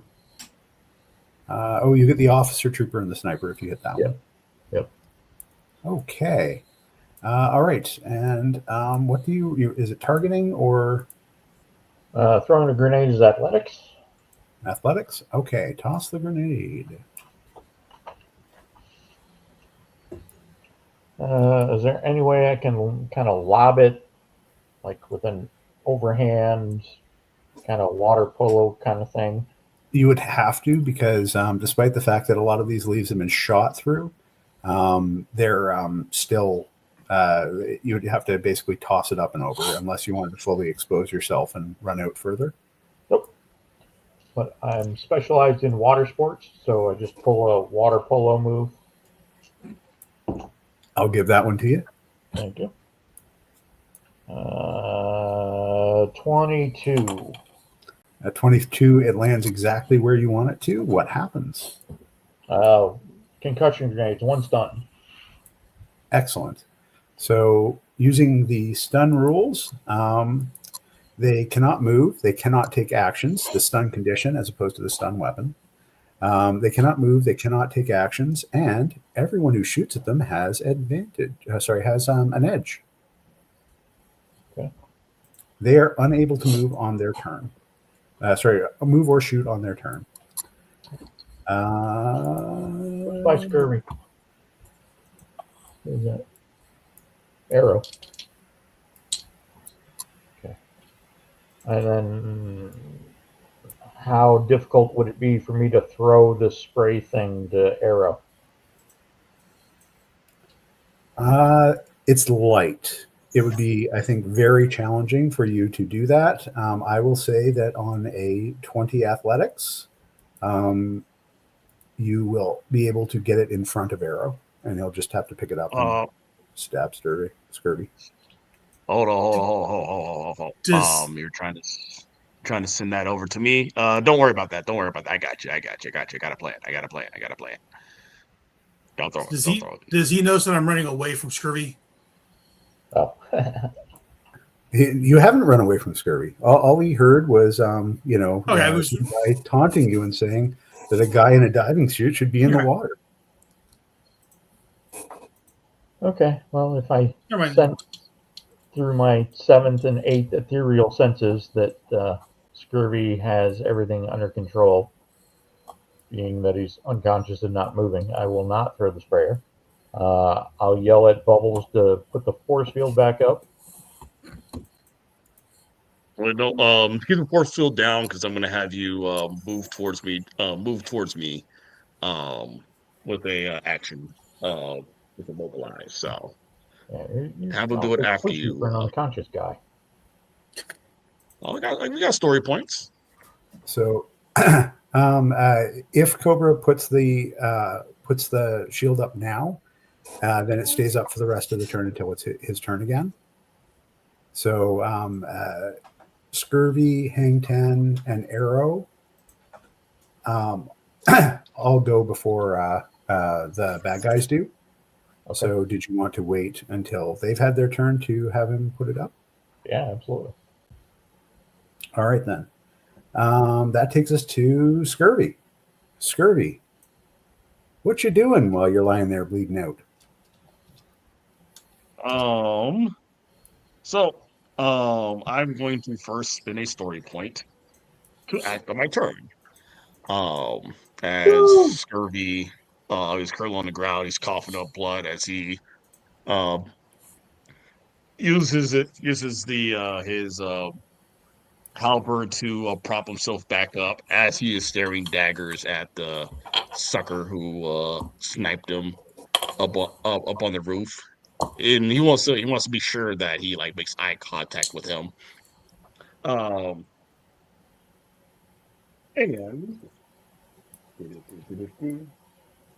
let me find it right. I think it's move action.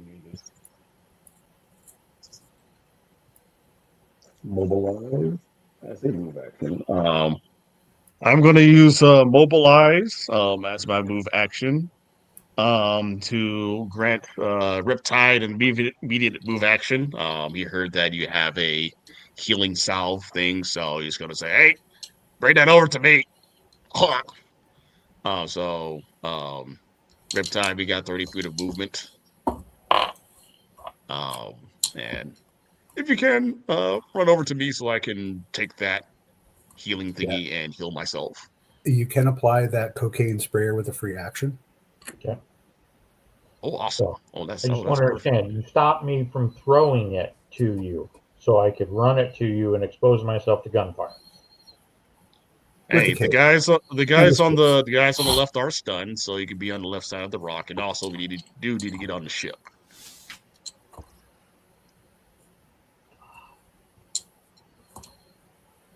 That's okay. You can use your pet as cover.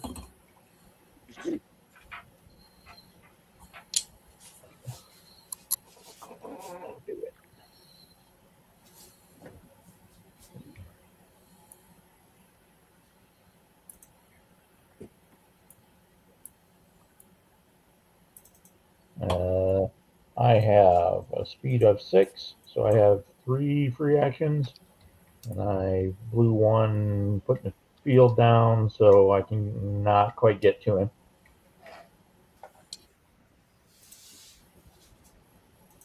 No, Scurvy's right next to you. Yeah, that's Arrow that you're looking at. Scurvy is the one that you're stepping on. Even better. You look down under your feet. You were actually stepping on Scurvy right now. Okay, that's fine then. And I'll spray it in his face. Sorry, go ahead. And I'll do a we'll flavor that, but I'll use my free action to grab the sprayer. To use the sprayer to get the spray off of him and then to spray myself, but I can be flavored as him spraying that in my face. The cocaine sprays you all throughout your face. I need you to do a science medicine roll. So just a science roll. Oh, never mind. Oh no. What did you get? Who's No, making I the said, roll? no, I'm gonna wait on that. Because I don't have any science. um, what I'm instead going to do, I have an edge coming if it can be me. yeah. What I'm instead going to do, that sniper is very dangerous. That sniper is very, very, very dangerous. I am going to uh spend my standard action Okay, sir. to just look. I guess before you do that, are you taking the? Are we doing the? Is somebody spraying you with the cocaine first? Uh, if you allow it, if Riptide can spray me with the cocaine spray. Okay, I will absolutely allow that. It's just if you were trying to take a shot at somebody or run away, you cannot do that while you're in the defeated condition. So this cocaine spray will take you out of the defeated condition, allowing you to do what it is that you wish to do. Riptide, please roll a science and with an edge. Science check, please. Yep. I rolled an 18 with both D20 and a 1 on my D4, so I got a 19. Okay, so D20. Sorry, what was the total number? I'm sorry. 19. 19. You get back 9 points of health. Scurvy. It only goes to your top, obviously, but you become completely filled up. Riptide, this piece of future technology is amazing. It might not even just be cocaine. There might be other things mixed in with it. But it goes up just like the sound it would on Star Trek. And so you immediately know exactly how to use this thing. And you get Scurvy up and fully working. And other than the fact that you're completely exposed to two snipers, everything worked out well. And I keep that bottle. That's got to take pictures and diagrams of that later. You look at it, and because you rolled so high, you notice something. It's not empty.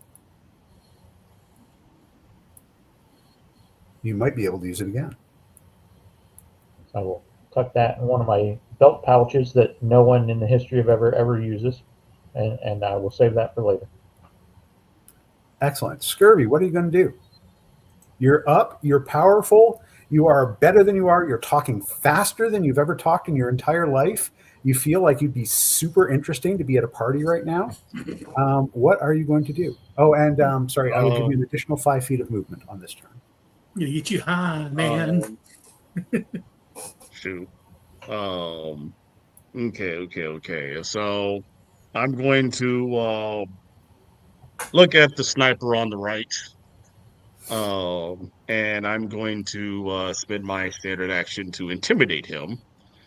And if I'm using the perk of terrifying presence. If I succeed, I will be choosing to stun him. Excellent. Screw that guy. So you can see from what he is doing is that this turn he's reloading the sniper rifle. So stunning him is a good time to stun him.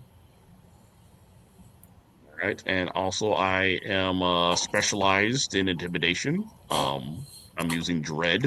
The fact that I just got up from taking a high caliber bullet and I'm staring right in his soul would definitely scare the pants off of him. So how did he even get up? It's like he's not even injured.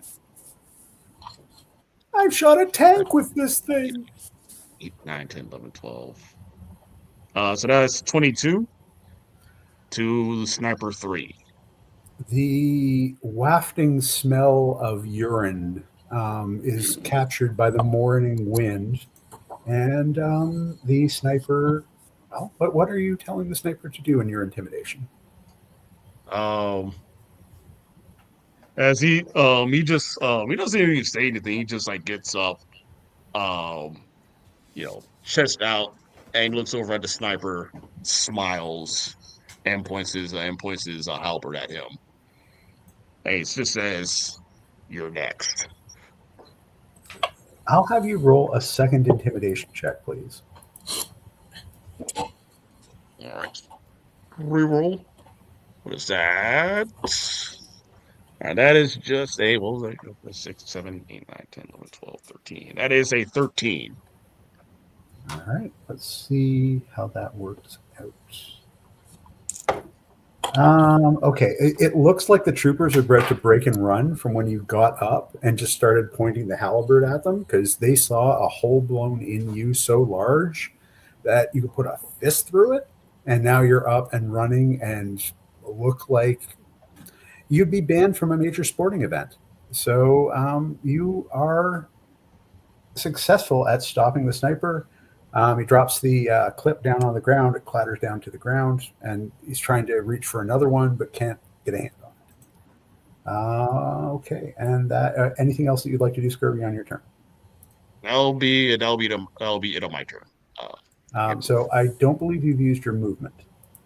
I did. I used my movement to give Riptide movement to Yes. allow him to immediately move to me. So Got it. Can't move. So that takes us to Hang Ten. What would you like to do, Hang Ten? The barrier in front of you is down. The sniper and troopers next to you, all but one of the troopers to the left of you, are stunned. The other one appears to be frightened. There's a section over here, very wide in the open, of a squid and his master, and Scurvy swearing at snipers, and Arrow looking to jump towards the sea. What would you like to do?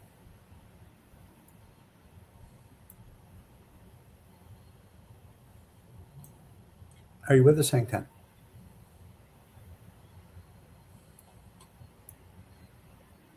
I'm going to say Hang Ten. Just thinking. Okay, Right, sorry. so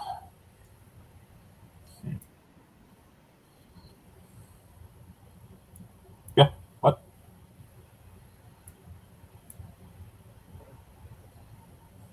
I'm sorry, I didn't catch it.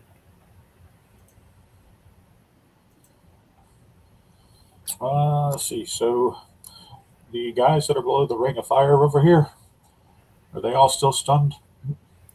3 of them are stunned. One of them is there, but not looking super confident, as if he's only there to be able to provide additional cover to other people on there. And the nice garage you saw that had, Aston Martin DB7 on it is exploding and on fire. They don't seem to be paying much attention to that, though. They're just facing towards the window.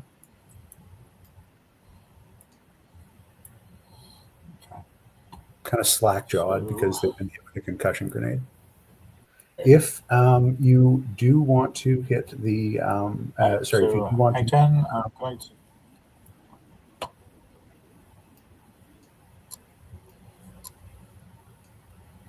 say again, Hang 10. Okay, so I'm going to come through the window. Okay.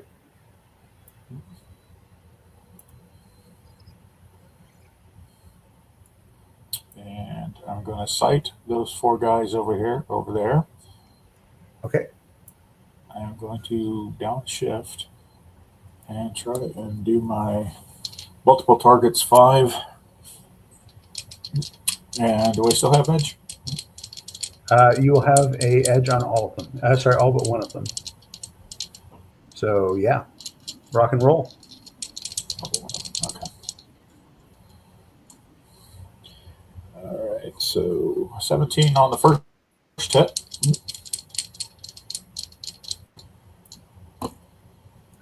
So that is going to. So 15. Who are you shooting? Who are you shooting first? Are you shooting from? Miss on that one. Sorry, are you going to shoot from the trooper down to the sniper, or from the sniper up to the trooper? Yeah, just going to start at the top and work my way down to the. Excellent. Okay, so the is first one sniper the one hits. behind the rock. Sorry. So the second one is has partial cover from you right now. That's the officer, and then there's another trooper, and then there's a sniper. You'll be able to shoot at all four of them. The first one you hit. Second one, I think you missed. There's another trooper and another sniper to That's hit. in a 30-foot cone, I think. Okay. All right, let's do that then. All right, so on my last remaining shots, I rolled a 19 and a 20. Very nicely done.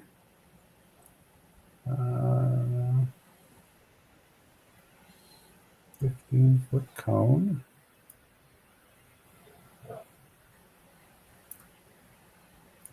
He's just stepped out and let loose. Okay. So the good news is you hit everybody but the officer. How much damage do you do with this shot? And I'm sure they're. Go ahead. It's How much damage? 1 point of sharp damage to each target. Okay. He's down. The trooper goes, oh! The sniper is hanging on by a very, very thin thread. The officer took the bullet, wasn't particularly impressed. Okay. Yeah, you can see the sniper is just hanging on by a thread. The trooper is hanging on by a thread. He was hanging on by a thread when he woke up today. So they are where they are. Anything else you'd like to do on your turn?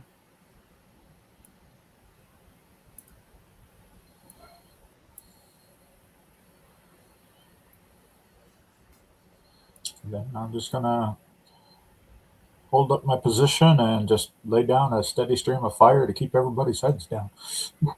Okay. Did you want to Not move? particularly trying to hit anybody, just, Did you want to try to move to partial cover?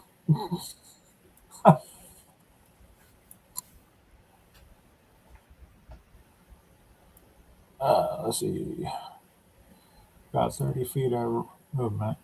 Do those bushes, are they still there, or are they the ones that I took out Yeah, earlier? they are still there. Well, they're thinned, but they're perfectly fine to attempt to use as cover. It's only partial cover. It's a downshift. Okay.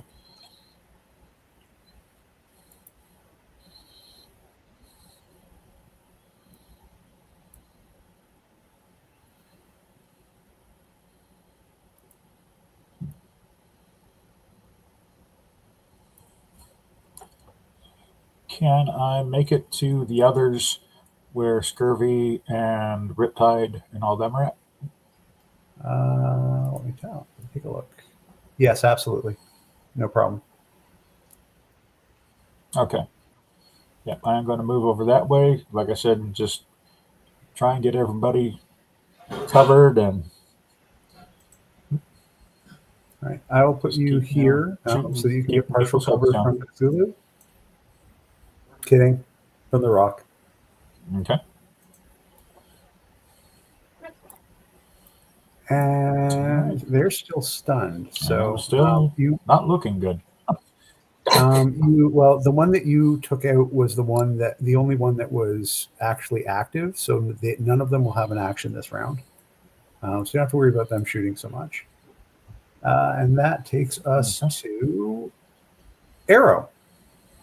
So with Highlander on deck. So which one was the one that shot me? So first thing you have to do is take your full movement towards water. Oh, I know. I'm just planning out what I'm doing. Sploosh. But yes, now, the one that shoot you was Trooper number 9. That is his actual name. Within Cobra is Trooper number 9. He has no other name. Okay. And he's still celebrating the win for having actually hit you. And so he is wide open right there. You followed the order of getting to the water that was provided to you by the officer. And the sniper is sitting there kind of trying to fumble with putting a clip back into the gun. Everybody else is there and will be able to fire, but that's you have your full actions and attacks and all of that kind of stuff. Okay, I am going to.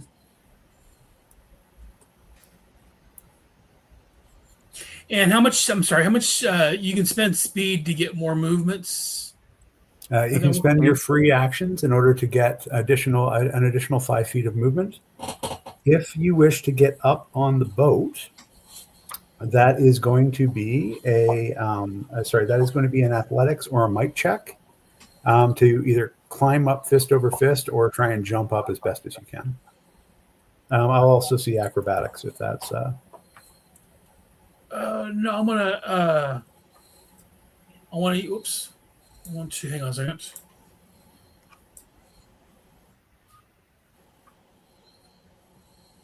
I want to use 3 of my movements, 3 of my free turns for movements.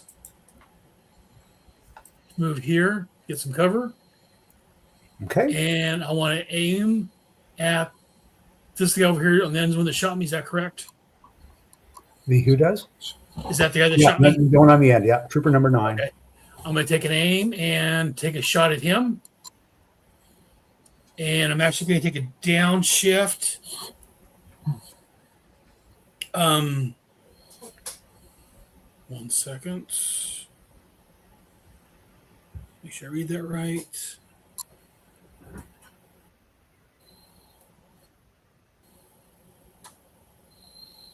Yes.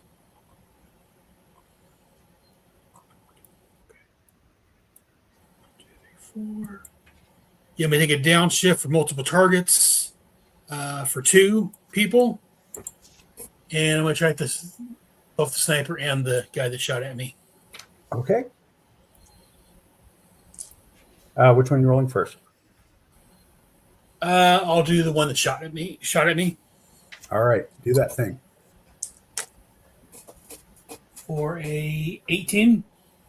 18 hits. How much damage? 1 sharp. Okay. He takes it. Ow! And for the sniper,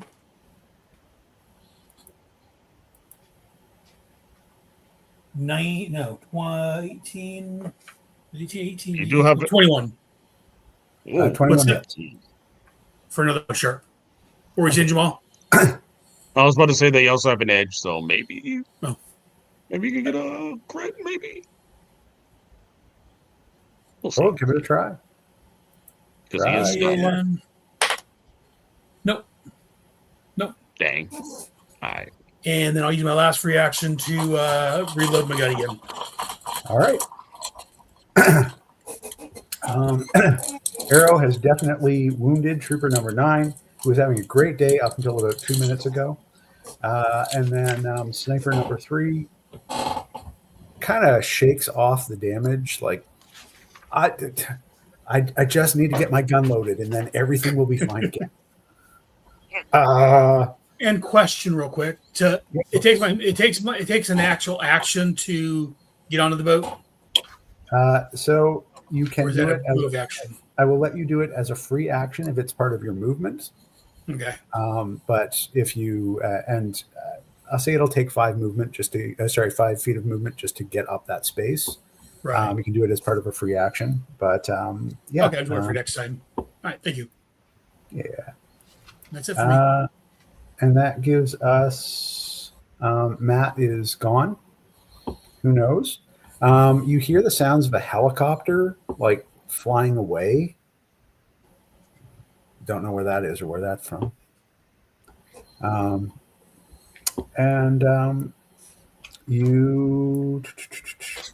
So Cobra Bubbles says, "You want I should wait to put the barrier up or down, like until you do something, Highliner?" I need to get out. All right, I'm gonna run then. And you see this man, enormous, gigantic man, just barrel out like a track sprinter. And he is going to go for the gold. It's not special. Oh, no. Um, he runs out and leaps, attempting to get to the edge of the boat. He misses entirely and splashes into the water. Oh no! His beautiful suit is now covered in pool water and chlorine. He actually may have cracked his glasses. It is a bad day for Cobra Bubbles. Which takes us to Highliner.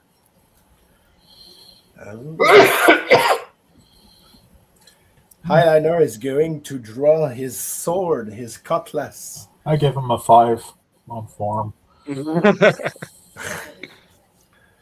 So he's going to draw his cutlass, and you see that it has like some crackling light, because it forgot to mention that he has the tasing upgrade.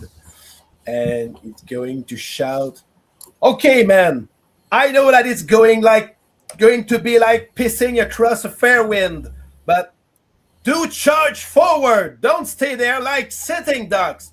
Forward!" And he goes. Don't tell me what to do. And he runs toward the enemies right there. Hey, I don't even need a free action. And he's going to take 4 down shifts to attack with his cutlass. And it's going to attack with a D2. So it's going to give the enemies 4 down shifts to attack him. So he's going to try not cover the guys, but at least run interference for them to get to the boat. Okay, since those guys are stunned and have a stun condition, Oh, I forgot. I thought they were. you will get you'll get an edge to hitting them. However, they won't be moving next round Okay. because they still have yet to have a round. Okay. That's 15. Who are you attempting to attack? Or sorry, that's a check. The sniper is the closest one. Okay, so and you attempted to hit him, and you hit it with a 15. Yep.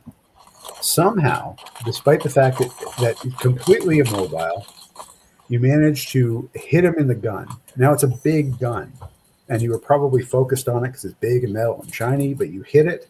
You hear a sparking noise off of it because, of course, it's that electrical piece, but it doesn't hit him. Well, I mean, I am fighting defensively. It has its pros and cons. So any enemy would try to hit Highliner would have 4 down shifts.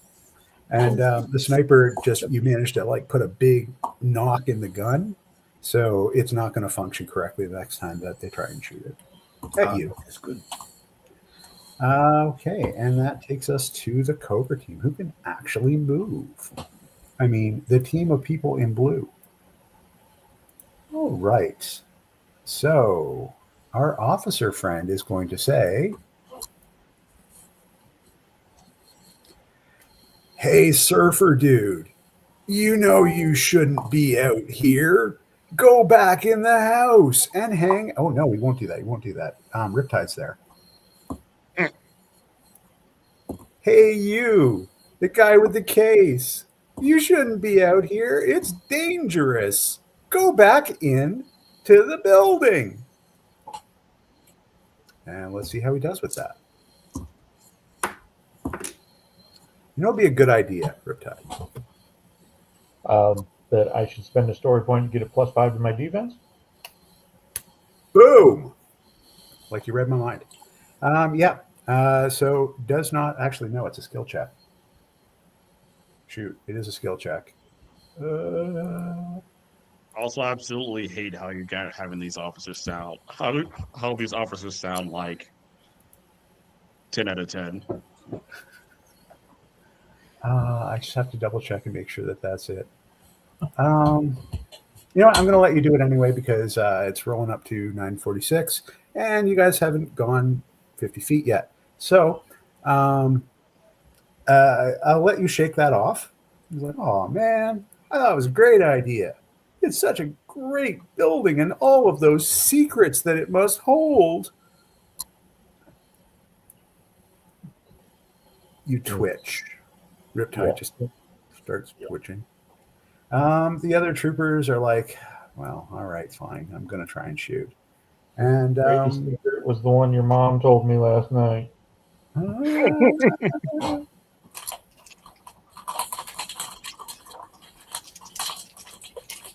crap. Okay, well, whatever. I'll roll It has a those. lot of secrets, but it has no secret exit. Ooh. Trooper 9 says to Arrow, I've got your number. Ha! You're going to be my ticket becoming a full... Oh, shoot, I shouldn't say that. Damn it. Operational secrecy. Right. Becoming a full guy. And then Cuts. manages to hit you with a 26 Oh. with a crit. Oh, the putz hits me. For 2 sharp damage. Okay. As well, that will be Riptide. What is your evasion or toughness?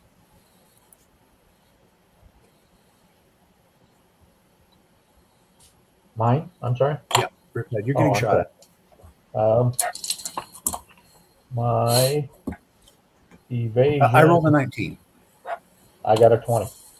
Okay. It swings past you, very narrowly misses Cthulhu. The bullet goes to the ground. He's like, oh man, why can't we be as good as Trooper 9? Why did I have to be Trooper 10? And they have gone. You hear the whirring of, well, absolutely, one of you would know what this is. Arrow, you hear an airboat. I perk up. It is definitely in this area, but they're not quiet. They're Right. There's definitely an airboat coming in, and it is coming towards this area. I won't make you do a check for it. You know the sound of an airboat. And that is all that is going on this turn.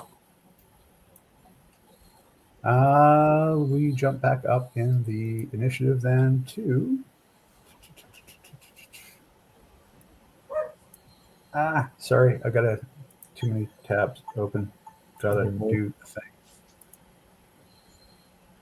Cool. Okay, that takes us back up to Riptide. Okay. We're leaving, right? The plan? Yeah, we're trying to get out of here. Okay.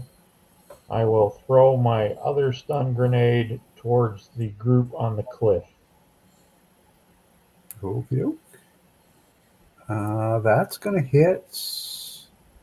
You can hit the officer and the 2 troopers, or you can hit the sniper and the incredibly lucky trooper number 9. Officer and the 2 troopers. Sorry, who was it you targeted? The officer and the 2 troopers. Okay. No vengeance for Arrow. Okay, and roll your... What was the skill set that we were using for that? Athletics. Athletics. Roll your athletics, please. Do anything?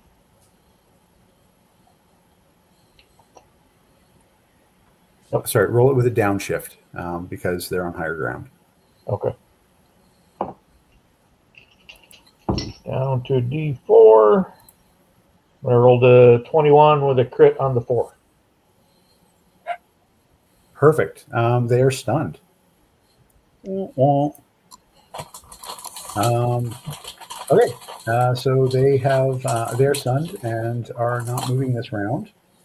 The snipers are both able to move this round if it does get to their turn, and they are still alive. Scurvy, you're up. Oh, sorry. Riptide, did you want to move? Yes, I do. Where would you like to move to? Probably straight into the water. Okay, sploosh.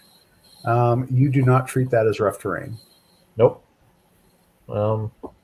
So And I can Cthulhu doesn't go. die.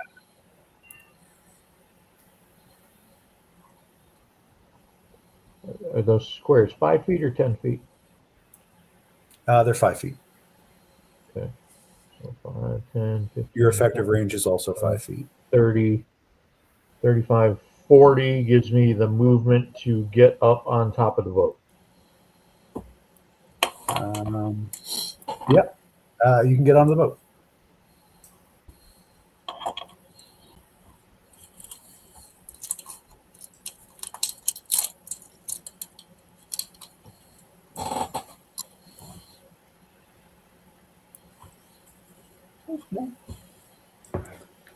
Okay. Cool. You will not have cover, but they're not shooting down at you. So they will probably shoot you now that you're on the boat. But otherwise, you're good. Any free actions? Anything else you want to do? Just general shouting. Let's go, people. Let's go. Cobra Bubbles looks at you over his glasses. And that takes us to Scurvy. All right, let's see. Move this way. 30 feet. Got 5. So that's so that's 1, 2, 3, 4, 5. Probably move over here. 2, 3, 4. Yep. 1, 2, 3, 4. All right. Yeah. 30, 35, 40, 45, 50. Okay. So Scurvy is going to run over here using my using 4 of my free actions to get over here. And then he's going to use his free action. Wait, not free action, his standard action to throw a concussion grenade at these 3 blokes.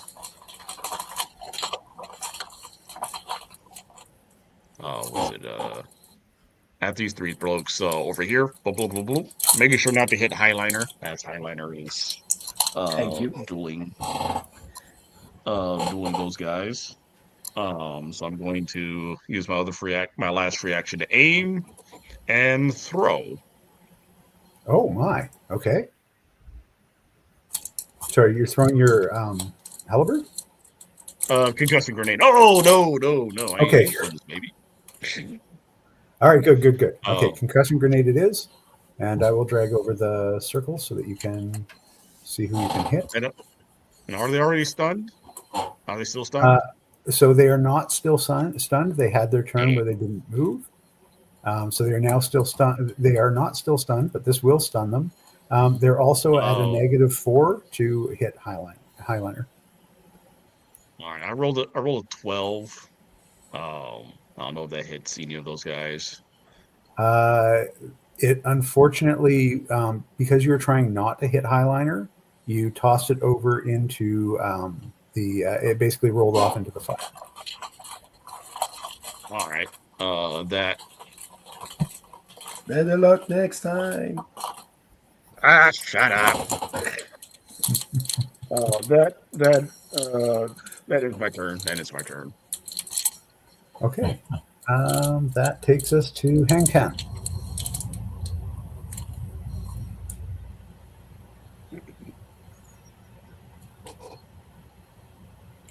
You with us, Joe?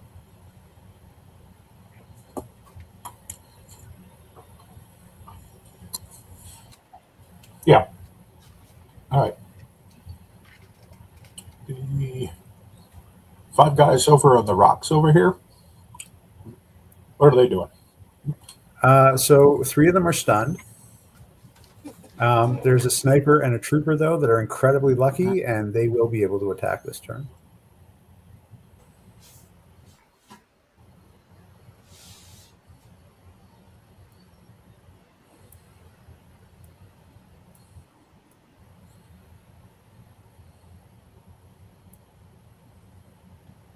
Okay. Oh, I gotta use that. Oh well. I am going to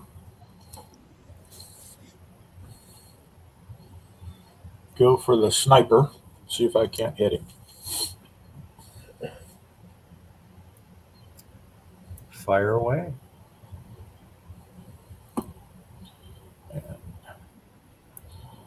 That is a 1 on the first attack. And a 7 on the other. So, yep, I missed both times. All right. The sniper this turn is still reloading his gun, so he won't be able to attack you.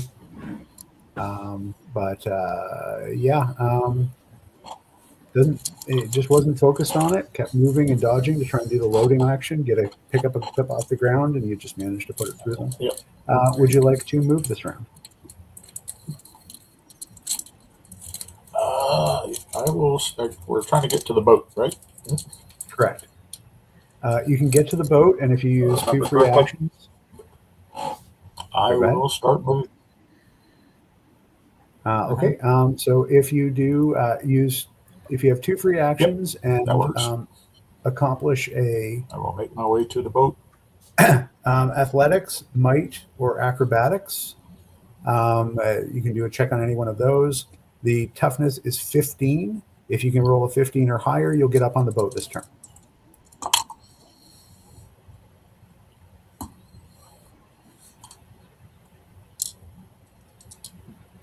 Sorry, what?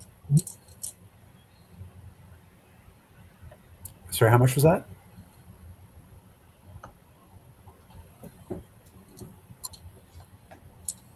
Sorry, Joe, I didn't hear what you said. I'm doing an athletics roll.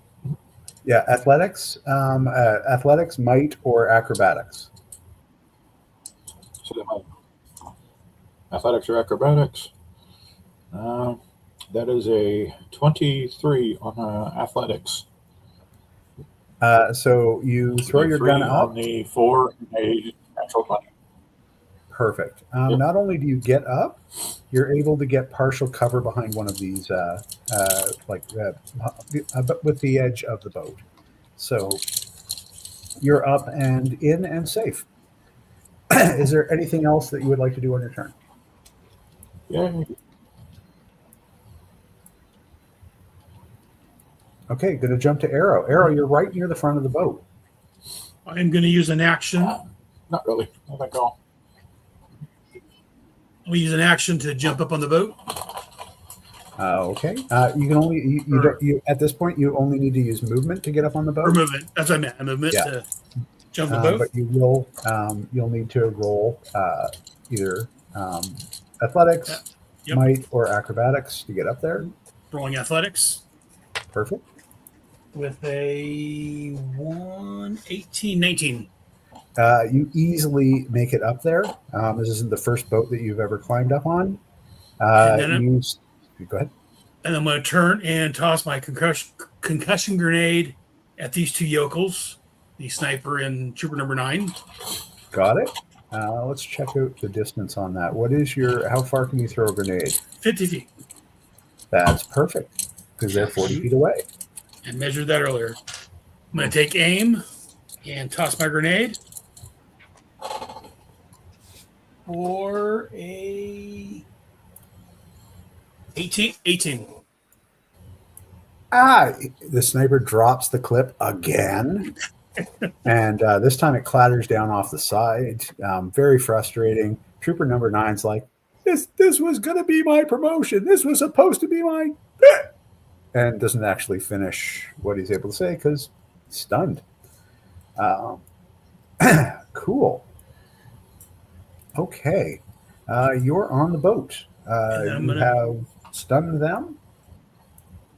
Moving 30 feet to get closer to the steering area. Cockpit. So you recognize, of course, that this boat ain't running yet. You're going to have to start it up and get it out from the dock. Yep. So is that going to take an action to start it, or is that an automatic? It will take an action and a check to start it, but you also have to get into where the boat. Yeah. Where do I go in at? Where's the door at? So why am I not drawing anything with this? Cool. Okay. All right. Well, I've got a better solution for that. It's just, sorry, this will just take 1 second.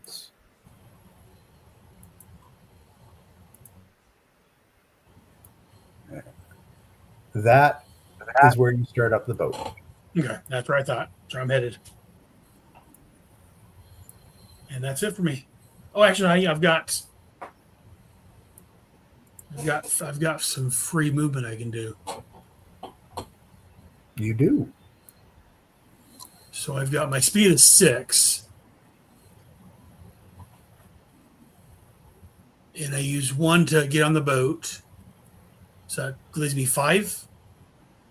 Maybe Is that 2. correct? Yes.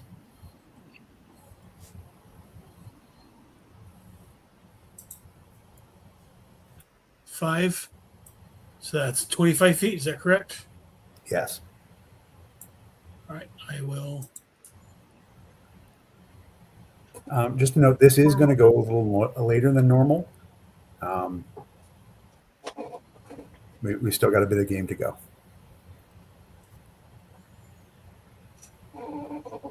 I will move there. All right. And that would do it. That takes us to Highliner.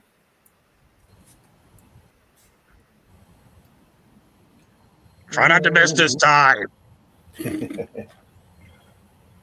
I shouldn't.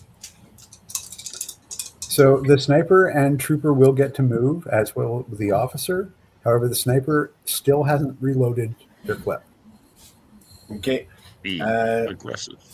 Be aggressive. Being influenced by the aggressiveness of Scurvy, I'm not going to fight defensively this time. So I rolled what I had. I got a 15 with a crit on the D10. So I'm trying to make fish cakes with the sniper. Trying to skewer the guy. So you don't get an edge on that because you're not stunned anymore. And somehow you miss. At 15, I miss. God damn it. With a 15, you miss. They have a 19 evasion. So I'm going to run to get on the boat. Then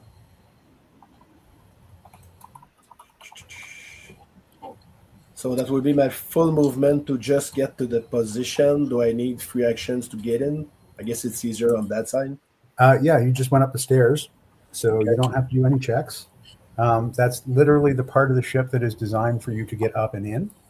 So it's just as easy as going up the stairs. Okay.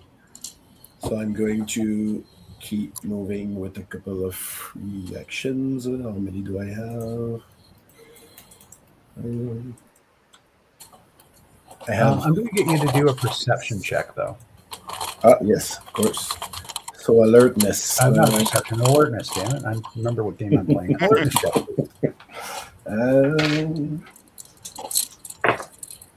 Oh, that's a 14. No, 24. Sorry. 24. That's a big difference. 24. Big difference. With 24, you see the 2 airboats coming in and offloading all of the new troopers. Damn airboats. So I'm going to move anyway with my free actions. I can get up to 25 movement since I have 30 max. To get there. I don't know position. Yeah, and I'm done. I forgot to say that when I run to get on the boat, when I moved past Scurvy, I just told him, "Race you, race you, pirate man." Okay, so you've seen and know, and of course, And of course, I yelled about the airboats to the other guys. Arrow, you hear the airboats coming in to land. You heard them last time, but now you definitely know that they're there. You don't even have to be able to see them to know exactly where they are. Yep. Okay. That takes us to these guys, who are going to. So I need another. I need another. What do you call it? Another alertness from Highlander, please.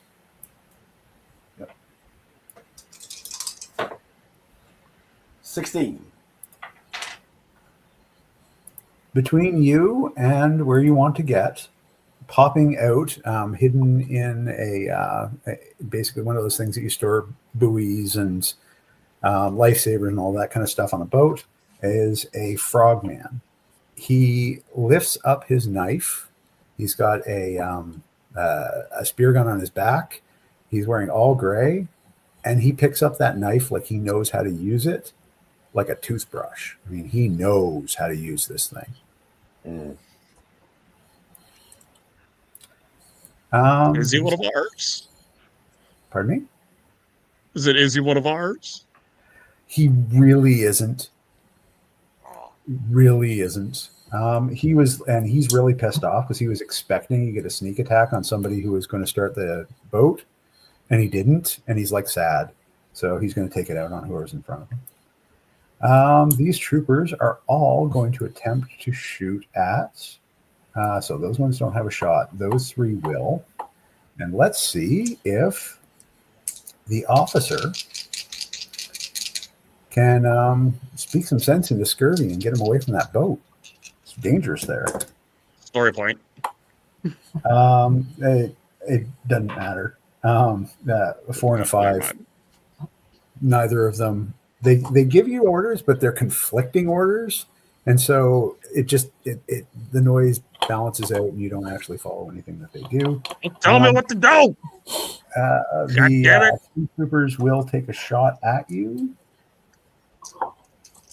At Scurvy, and all of the new ones are just getting up on the dock, and they miss. The trooper and the officer's going to take a shot at you because he really can't do anything like that. He is going to hit you for a single point. 23 hits, right? 23. Hold on, because I've been a story point. 18, 19, 21, 22. Oh, wait, no, that beats and beats. Goddamn. Yeah. That's the exact number right there. All right. You could spend another story point to bump it up by 1. Nah, I can take a hit right here. We're almost out. Don't you have one health? Nothing. I have 3, so that brings me down to 2. Okay. No problem. The sniper loads his weapon finally, and next round could potentially shoot. Cobra Bubbles embarrassingly finally gets up on the boat and then hops up, and he's going to take a punch at the frogman. Ooh. Hooah. Okay. So he punches the frogman, and some sort of electrical thing is in his hand. Maybe it's a tiny taser. You're not entirely sure. Hits the frogman and does 3 damage to him. Mark that down. And the frogman does not go down. He does go, but he doesn't go down. That takes us to Riptide again. He didn't explode. I start cutting the mooring lines.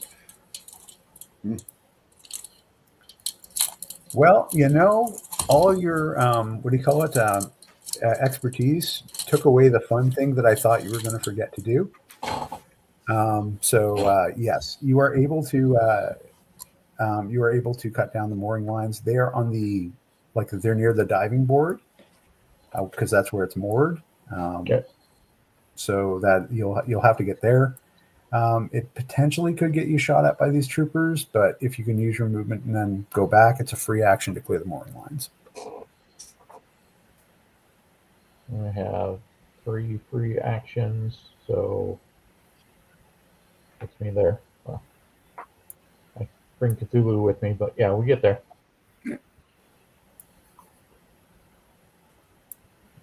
I'll let Cthulhu. No, you're not doing anything that requires that. There's no checks here. Otherwise, Cthulhu could help. Anything else that you're doing on your turn? You still have an action on your turn. I am. Yeah, I will. I will.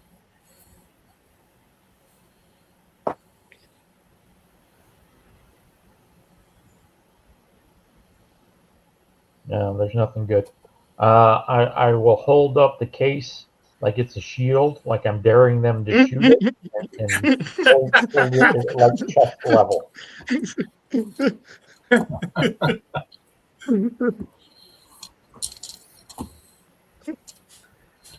I can't hit him. He's got plot armor. Okay, so that takes us to the mooring lines are cleared. There's nothing holding you back from moving, and that takes us to Riptide Scurvy. All right, Scurvy is going to throw how many? Going to throw another he's going to I'm going to use my influence brutish because I realize, oh, I have an influence thing. Once per scene, I get an age on a skill test prompted by acting based off of instinct, frustration, gut feeling, or similar impulse. He's going to run towards He's gonna run towards the boat because I don't want to be left on with these guys. And as he's doing it, I'm going to throw another stun grenade at these three blokes. Officer 3, Trooper 6, Sniper 3, especially Sniper 3 because I don't want to get hit by another anti-material round. Nobody But he's likes doing snipers. that as yes. Yeah, so you will stun them again, and just finally getting that gun properly loaded and ready to fire, stunned again. If they could move their mouths, the language they would use. So Scurvy, you jump on the diving board, and that will give you an edge on your whatever check you wish to use. I'll be using athletics. acrobatics. So you're using acrobatics? Yes. Okay, so yeah, you have an edge to that check by jumping off the diving board. All right, the D4 is going to be my D2, and that is a 13. 16? Oh no, sorry, yeah, 13. 13 will be enough because you're not trying to get onto the hard part; you're trying to get on the low part. So yeah, you're up and you're on there. I think you might have a little bit of movement left. I do. I take cover. And that will be the end of my turn. I don't think I have anything else with that. But yeah, that'll be my end of my turn. Hold up. No, he's gonna be Arrow. Hurry up and drive this thing. Gosh darn it. Okay. Hang 10, you're on deck. There are bad guys. They're stunned. But the other ones are three of them are going to be able to act on the end of the round. So what do you wish to do?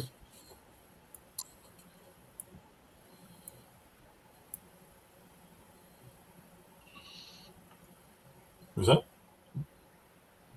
So it's your action. What do you wish to do? You can see troops in front of you at the same place where you've been shooting them for a while. Where everyone's been shooting them, you're on deck. What would you like to do?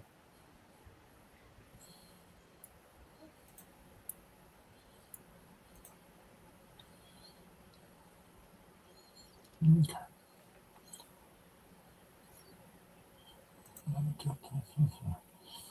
All right, I will keep trying to keep the guys up on the rocks pinned down.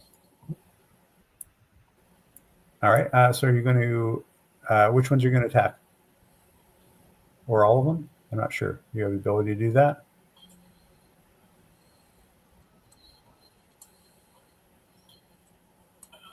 All right, so I'm at the bow. So the sniper guy that I was shooting at earlier. Let's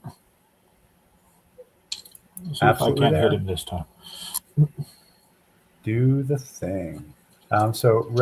You figured out more or less from shooting at him that he has a 19 evasion. So that's your target.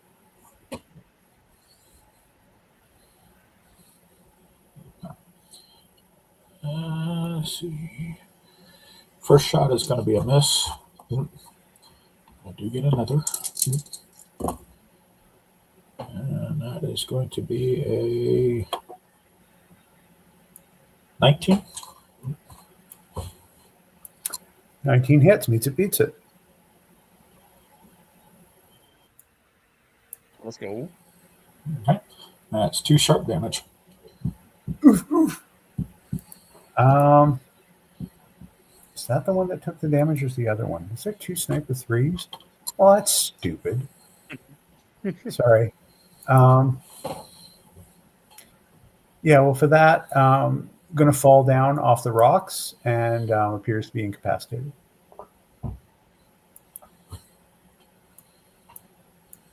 You have managed to. The second sniper 3 seems to have fallen from the rocks. You've managed to successfully knock them out. Scurvy is going to spit at the ground towards his direction. The ground thanks you for your offering. And is there anything else, Hang Ten, that you wish to do on your turn? And that's arrow up next.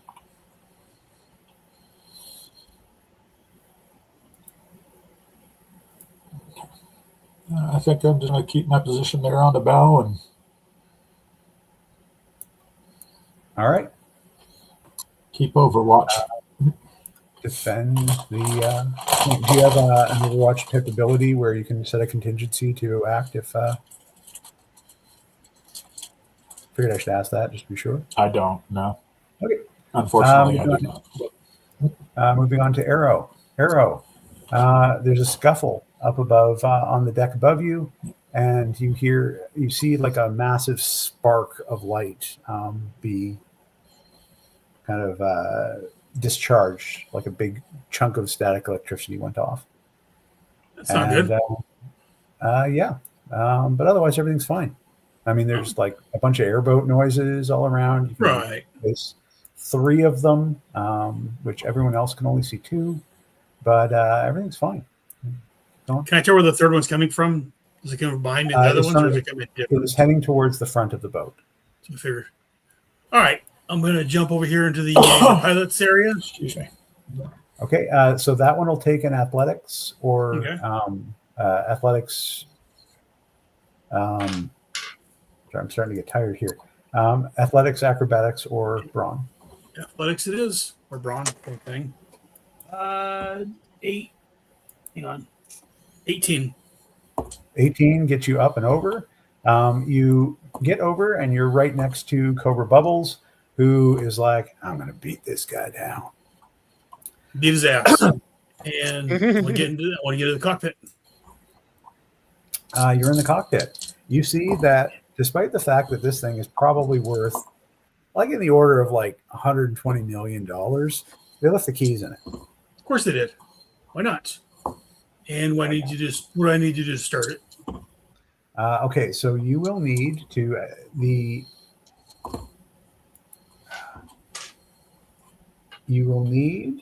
let's see, I had a thing for this. A technology roll to understand how to flip the engines on, or a driving roll to essentially start it up and get it running. I will do a driving roll. All right, roll your driving roll, and basically what you're doing is, everything be damned, you're just going to start getting this thing in Cold gear start and get going. Cold start without getting it going. I'm sure that won't have any impact later on. It won't at all. 24 with a crit on the 6. Perfect. With that crit, you're able to fire the machine up. It is perhaps not the best thing for it, But boats usually have a certain amount of tolerance, and the most important thing is it ain't yours. As long as it gets ready to go. The boat is fired up, and it looks like almost everyone's on it. Who are we everybody's missing? on the boat. Okay. Can I take off this round, or how does that work? Because I use my move to get over to here. So what you will need, else will need to go. They'll need to use their move, and they'll need to make 2 successful driving checks in order to get out of here without significantly damaging the boat. Okay. Everyone's going to start shooting at the boat. I think we all probably knew that was going to happen. However, Cobra Bubbles is there fighting a frogman. Frogman still got something that it can do as well. Scurvy and Riptide, all of you are here. The boat is going to start moving next round. Lots of troops still around. Oh, what you going to do? Me?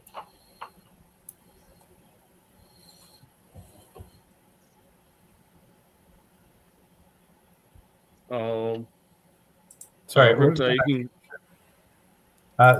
sorry. That takes us to Highliner. Sorry, my apologies.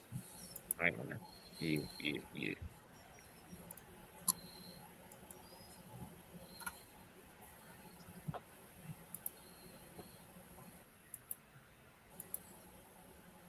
You're on mute again. I'm going to use the pistol to shoot at the frogman. Okay. Fire away. So I'm going to aim to get an upshift.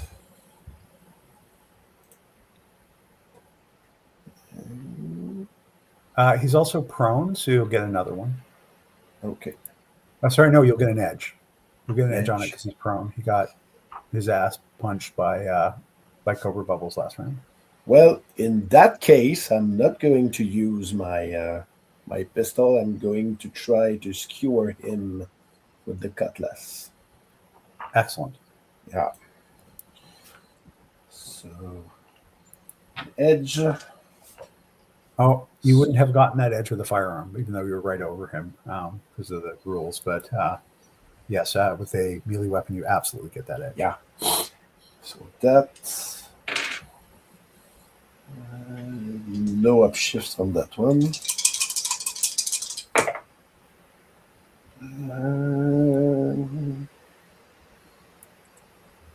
That's a 22. No crit. Hits. So that's 1 sharp damage. Guy's bleeding pretty hard. He is not going to die as a result of your actions, but you certainly didn't help him at all by stabbing him in the face. And anything else you'd like to do on your turn? That's what I'm checking. I don't believe so. No, nothing else I can do because I moved, and that's my basic officer action is on the move action. Got it. Okay, so we're going to move to the Cobra team. Okay. I'm just going to do a mass roll for them and see on average what they do. Excellent. Okay, cool. So the officer picks up that bazooka that was lying on the ground and shoots it at the boat. These troopers all shoot at the boat, these brand new guys who just got put up on deck, and every one of them missed, despite the fact that it is literally the size of a barn. The airboats head away on that turn.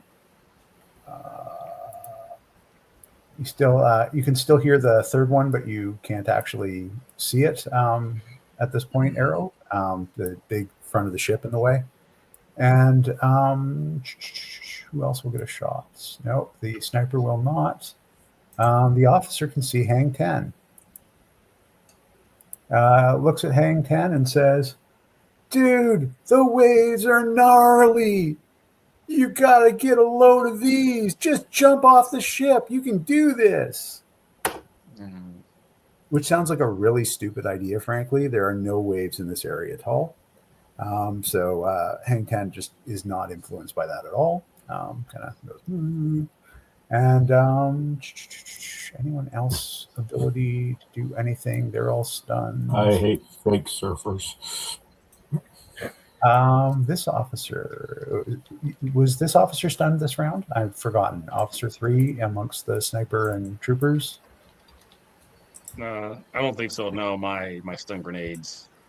Went I over. rolled like a Right. 15, so I don't know if they can. Okay, sniper's going to take a shot at Riptide. And this one will be with an edge. Ooh. There's the 12. That's not a good sound.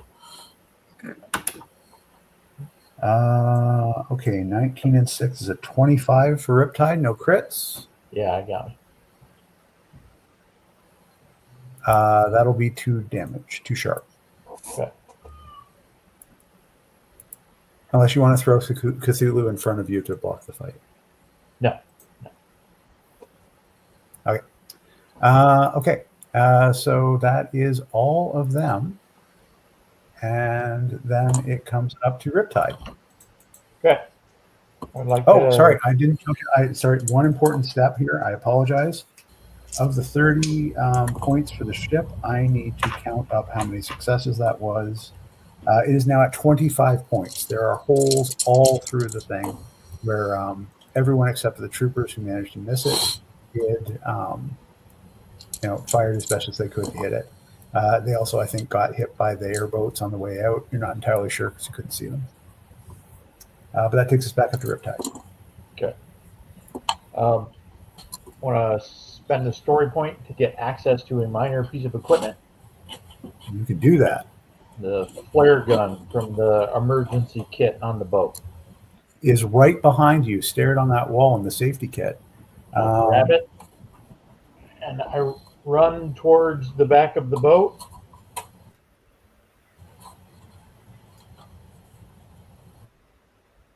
About there. It's all downhill, so it shouldn't be that big a deal.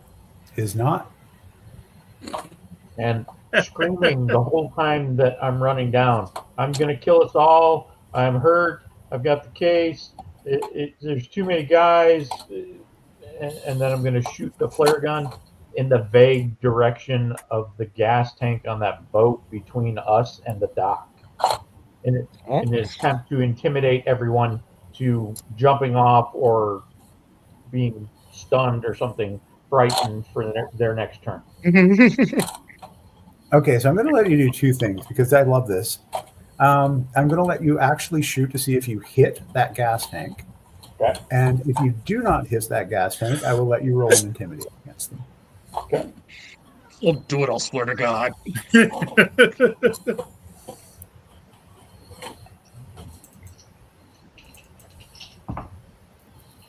I got a dirty 20 with a 6 on the D6. The flare, now, again, these things they're attached to the dock for a reason. And this particular one, the purpose of it being attached there was to fuel it up. So that big fuel tank is there for a reason. And apparently that reason was to get hit by a flare.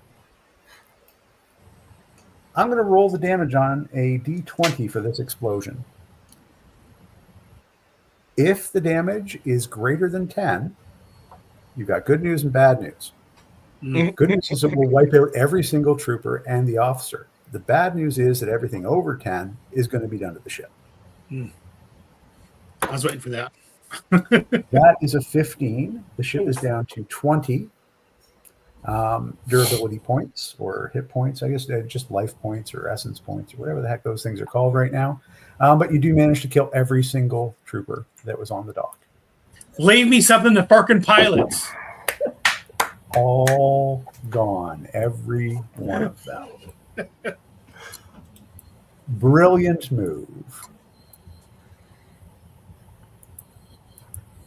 All right. He's gonna look. Swerve's gonna look down at Riptide. Says, I knew you were crazy. Didn't think you were that crazy. I like it. It's only crazy if it doesn't work. It's only crazy if it doesn't work. Oh, don't doubt it's crazy. Okay. He'll see and raise it by 2 more. Hang 10. Right in front of his big boat. Jesus. It is rushing towards you and has 2 big guns, which it has not yet fired. Anything you'd like to do about that? It is now your turn.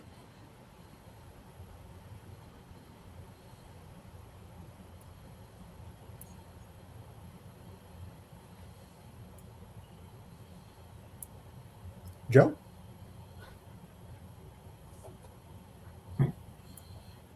Yeah. Okay. Sorry. Kind of drifted off there. Okay, so I see this boat coming at us.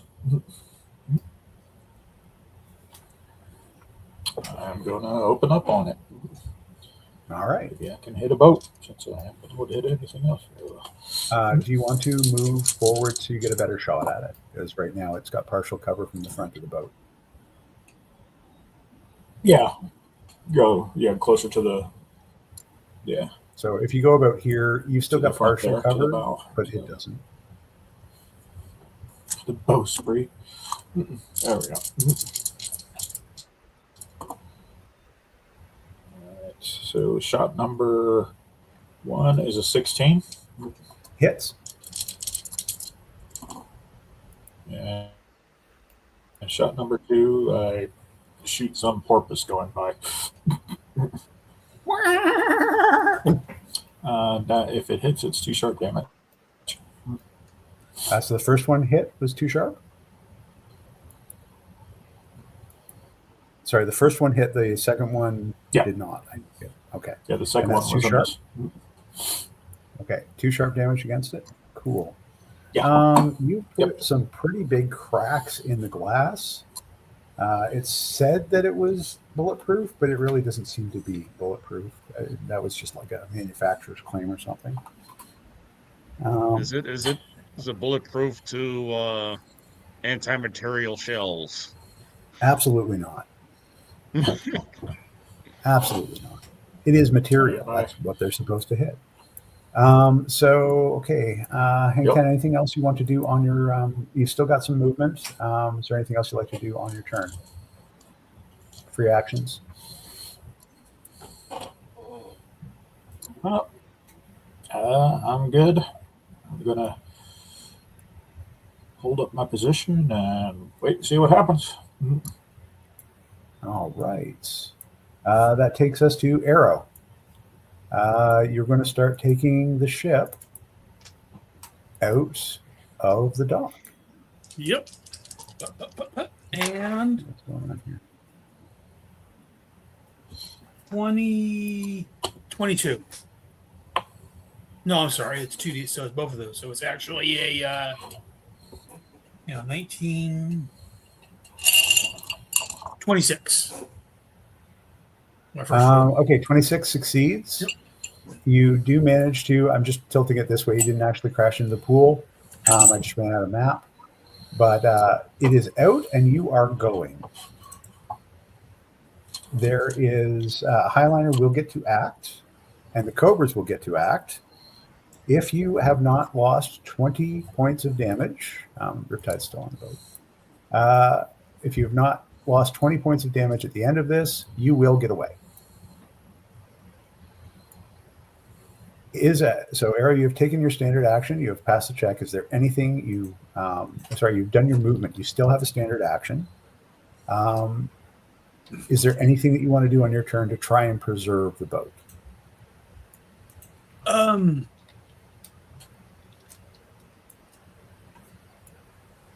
Oops. So that's my. I can't move any further. That's my movement. You said. Yeah. Okay. I am going to. Hang on a second. How far away is that? It's too far away. I don't have enough room for my grenade. It's too far away.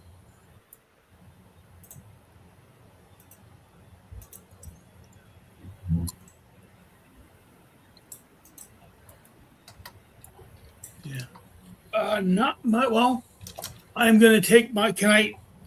Okay, so am I inside the cockpit, or can I? Is this an open cockpit? What does this boat look like? Can I see out? So Can I shoot out? yeah, or? you can shoot out the window. Right, there's Okay. an open window on either side of the cockpit, so you can shoot out of it, no problem. I'm going to It's shoot basically that. indirect. I'm going to shoot that boat in front of me. All right, you can do that. I don't want to. It's a nice little airboat, but it's in my way. It's that pilot's fault. Property damage. What's that? I'm taking aim. And see, wrong guy. I'm taking aim, and I'm also doing a downshift to do more damage. And you suck.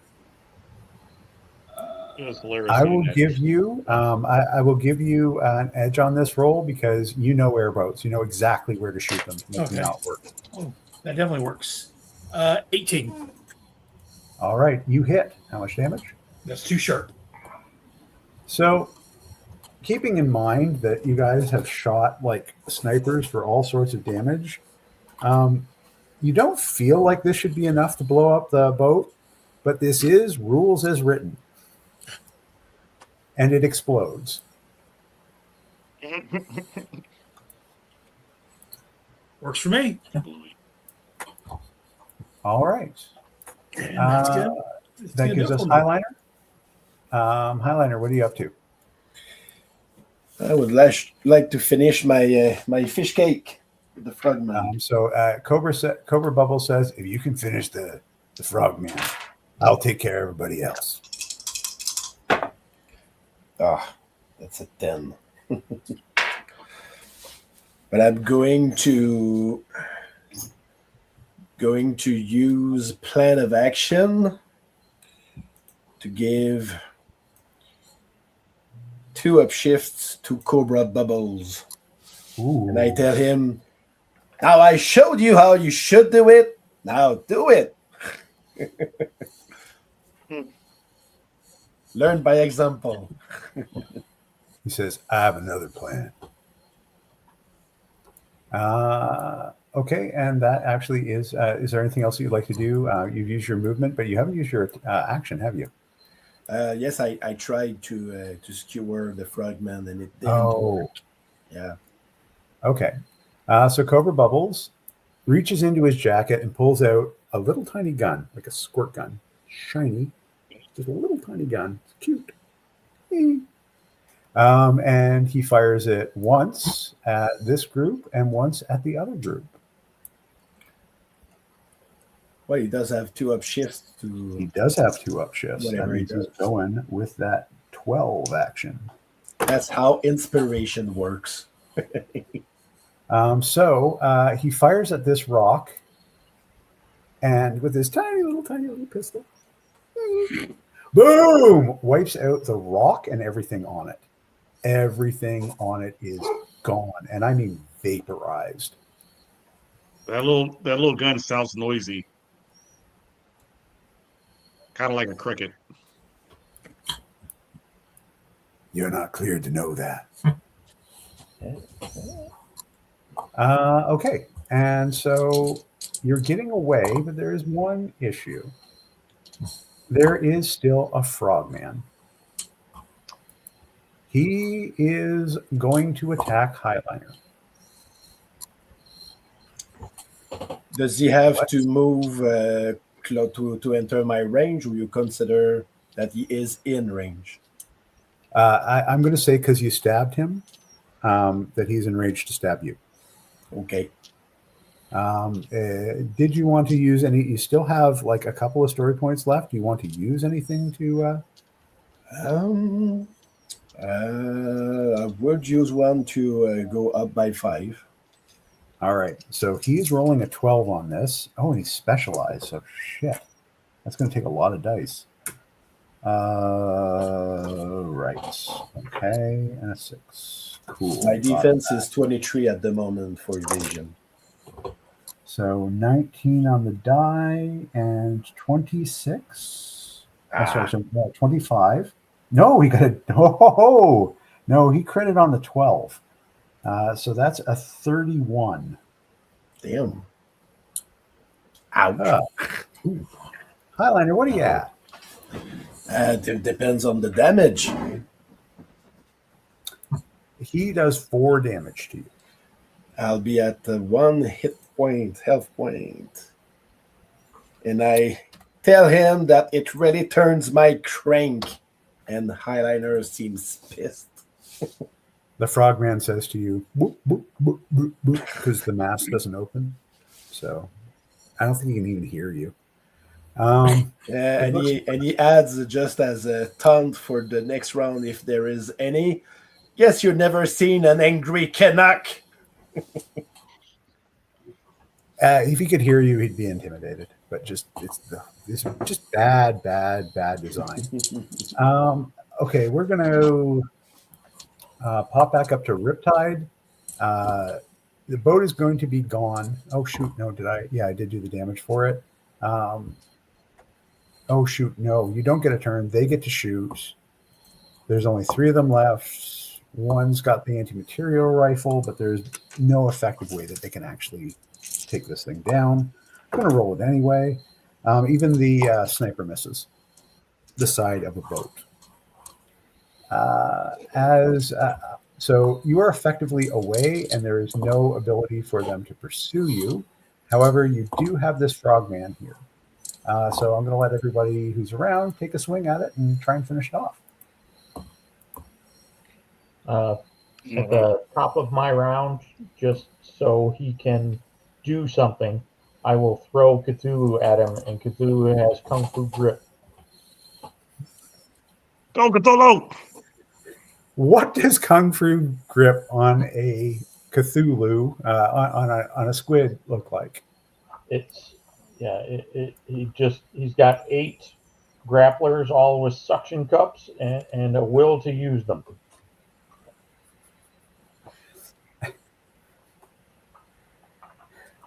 Eric, tell me what happens here. I'm looking it up.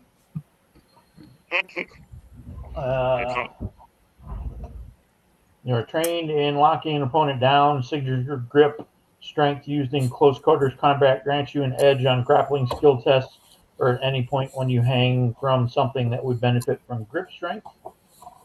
So Cthulhu has a strength of 4 and a brawn of D4, and he gets an edge to wrestle the frogman into being incapacitated.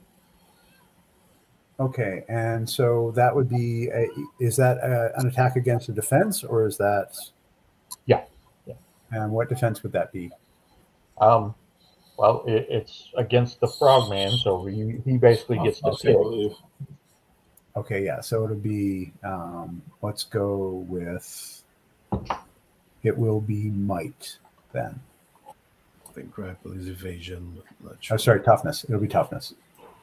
So here's a toughness of 20. Okay. I got a 21 with a 4 on the D4.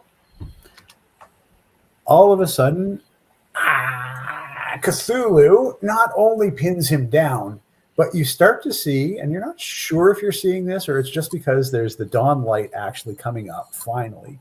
You've seen the morning, and it's either the morning mist or literally Cthulhu is sucking the soul out of this eel. What he would be saying if you could hear him, but of course he's got air pipes in there. So he is pinned down, fully restrained. That's my eldritch abomination. He's getting an extra cookie. Who wants to stab this thing and put it out of my misery? Let me at him. All right, Scurvy, can you do 2 points of damage with an attack? I do 2 points of damage.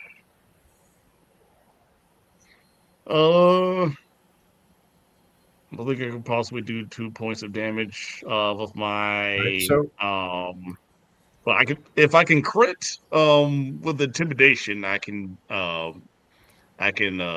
do 2 stun, possibly do 2 stun damage to him, which will defeat him with the intimidation. Okay, well, the way I'm going to look at it is this: is 10:47, and there's still a postscript.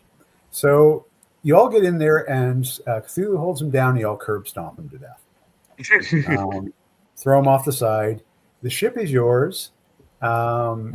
It gets another couple of damage as it rolls away from the troopers that you left along, who then, Riptide, you see, kind of head into this lab/mansion and are probably going to the library and rifling it for secrets. But hey, I mean, that stuff will all probably be here when you come back. And for one, the how boat much goes secrets away. could be in there? You are otherwise not harassed as you get there, and you get to the final. You get to, and I will show you where it is. I'm just going to change the scene here for a second. And, you know, whatever they get from the lab, that's on Matt for leaving it open. You know, he should have stuck around and made sure it was still. Yeah, that's what I'm saying. I don't feel bad at all.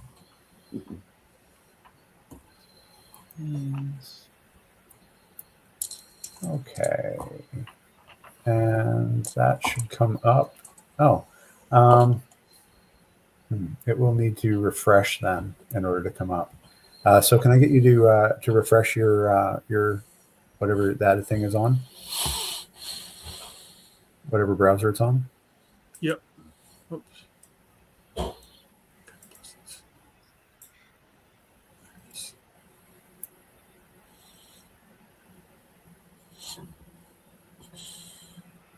Excellent. And I need you to move upwards. So you're sailing through this area, and if you move that up a bit, you'll move that part down. Move up on the screen, move the boat down. There's a map up at the top. Okay. And so you as the ship managed to go all the way around here, go that whole 4 miles to get to the this weird outcropping dock called Facility 22 that for no reason whatsoever comes off of the end of LaGuardia Airport. Nobody knows what it does, and it is called Facility 22. Don't go and look at it at home. You've made it within range of the dock, and standing at the end of the dock, there's a couple of agents, all of them wearing black suits, all of them wearing black glasses, except for Grady. Grady is wearing a white suit and just normal, regular wire glasses. And do you have the case? Did you do it safely? Excellent. He comes over and he has a key for the handcuffs and takes it off of your hand. Well done, son. Well done. You've done more than you possibly could know to save the Earth. I'm a little reluctant to let it go. Probably very much so. So what he does is he hands it off immediately to this young agent, like little wisp of a guy. Barely fits in his suit. Like the suit is just a bit bigger than he is. Goatee, short hair, not really wearing his glasses right. They're kind of at the end of his nose, and you see he's wearing his other glasses underneath it, but he's required to wear these glasses. And he's like, oh, I've been waiting for this. And Grady says, now we can't open it because for obvious reasons, there's satellites above. We've got to keep this safe, and I'm afraid I can't invite you into the facility. But this little kid with opens it up, like just opens it full up in view of everyone, and inside is a little tiny cassette tape, like not even a full-size cassette tape, just a little tiny little cassette tape. And this kid picks it up, and he looks at it, and he goes, "Data point? I wonder what this is." Oh, geez. And that's where we'll end the story.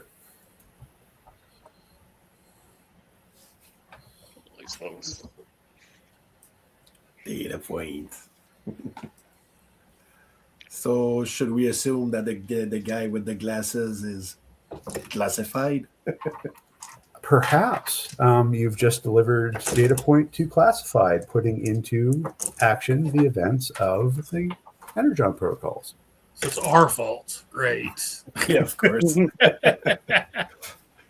Who else could it be? I hope you enjoyed Special Missions number 1. There's a couple of Yes. things I have to say for the people at home, which is to say that the gaming system that we used is Essence 20 by Renegade Games. We'll put the link to Renegade Games into the core rulebook and everything else. We used specifically the G.I. Joe core rulebook for this one. The virtual tabletop we used was Owlbear Rodeo. We'll put a link to that as well. The maps came from Tom Cardos, tomcardos.com. Amazing work.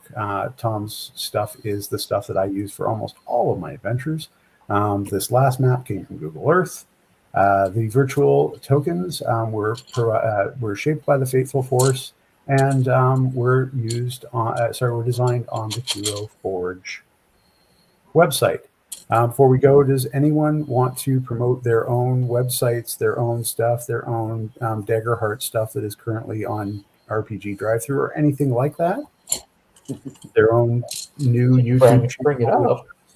Yeah, Let's go take an order so we don't get confused. Eric, go ahead and go first. I have 2 Daggerheart adventure modules on Drive-Thru RPG. Just Google my name, and then make sure you spell it with a K. They're cheap, $5. Lots of enjoyment, 3 to 4 hours per game. Zombie apocalypse and dwarven mining. And David?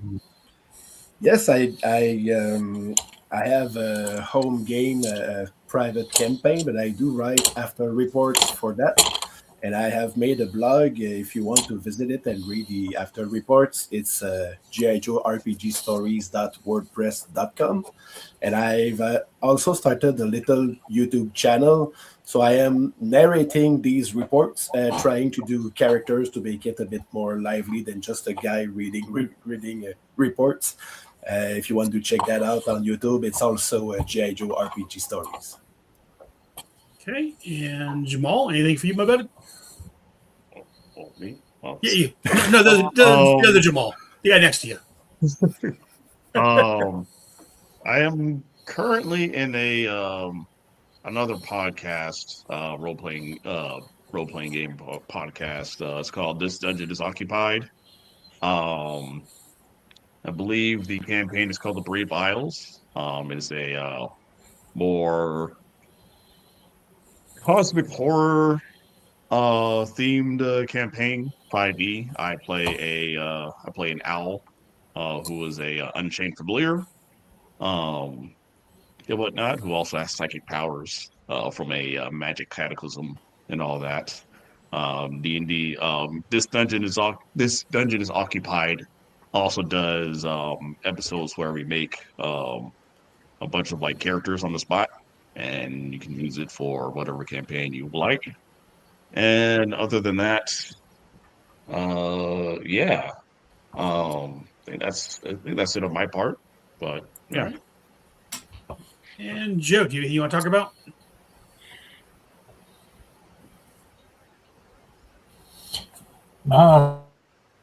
This is actually my first YouTube video, and I really appreciate you guys. I haven't really got anything running right now, but I do run a game on Discord, and Yo Joe. Want to close us up, Aaron? And before I go, did you have anything else you want to promote or anything, Charles? Oh no, this is more than enough work. And again, I do my podcast. I have headcast.headspeaks.com.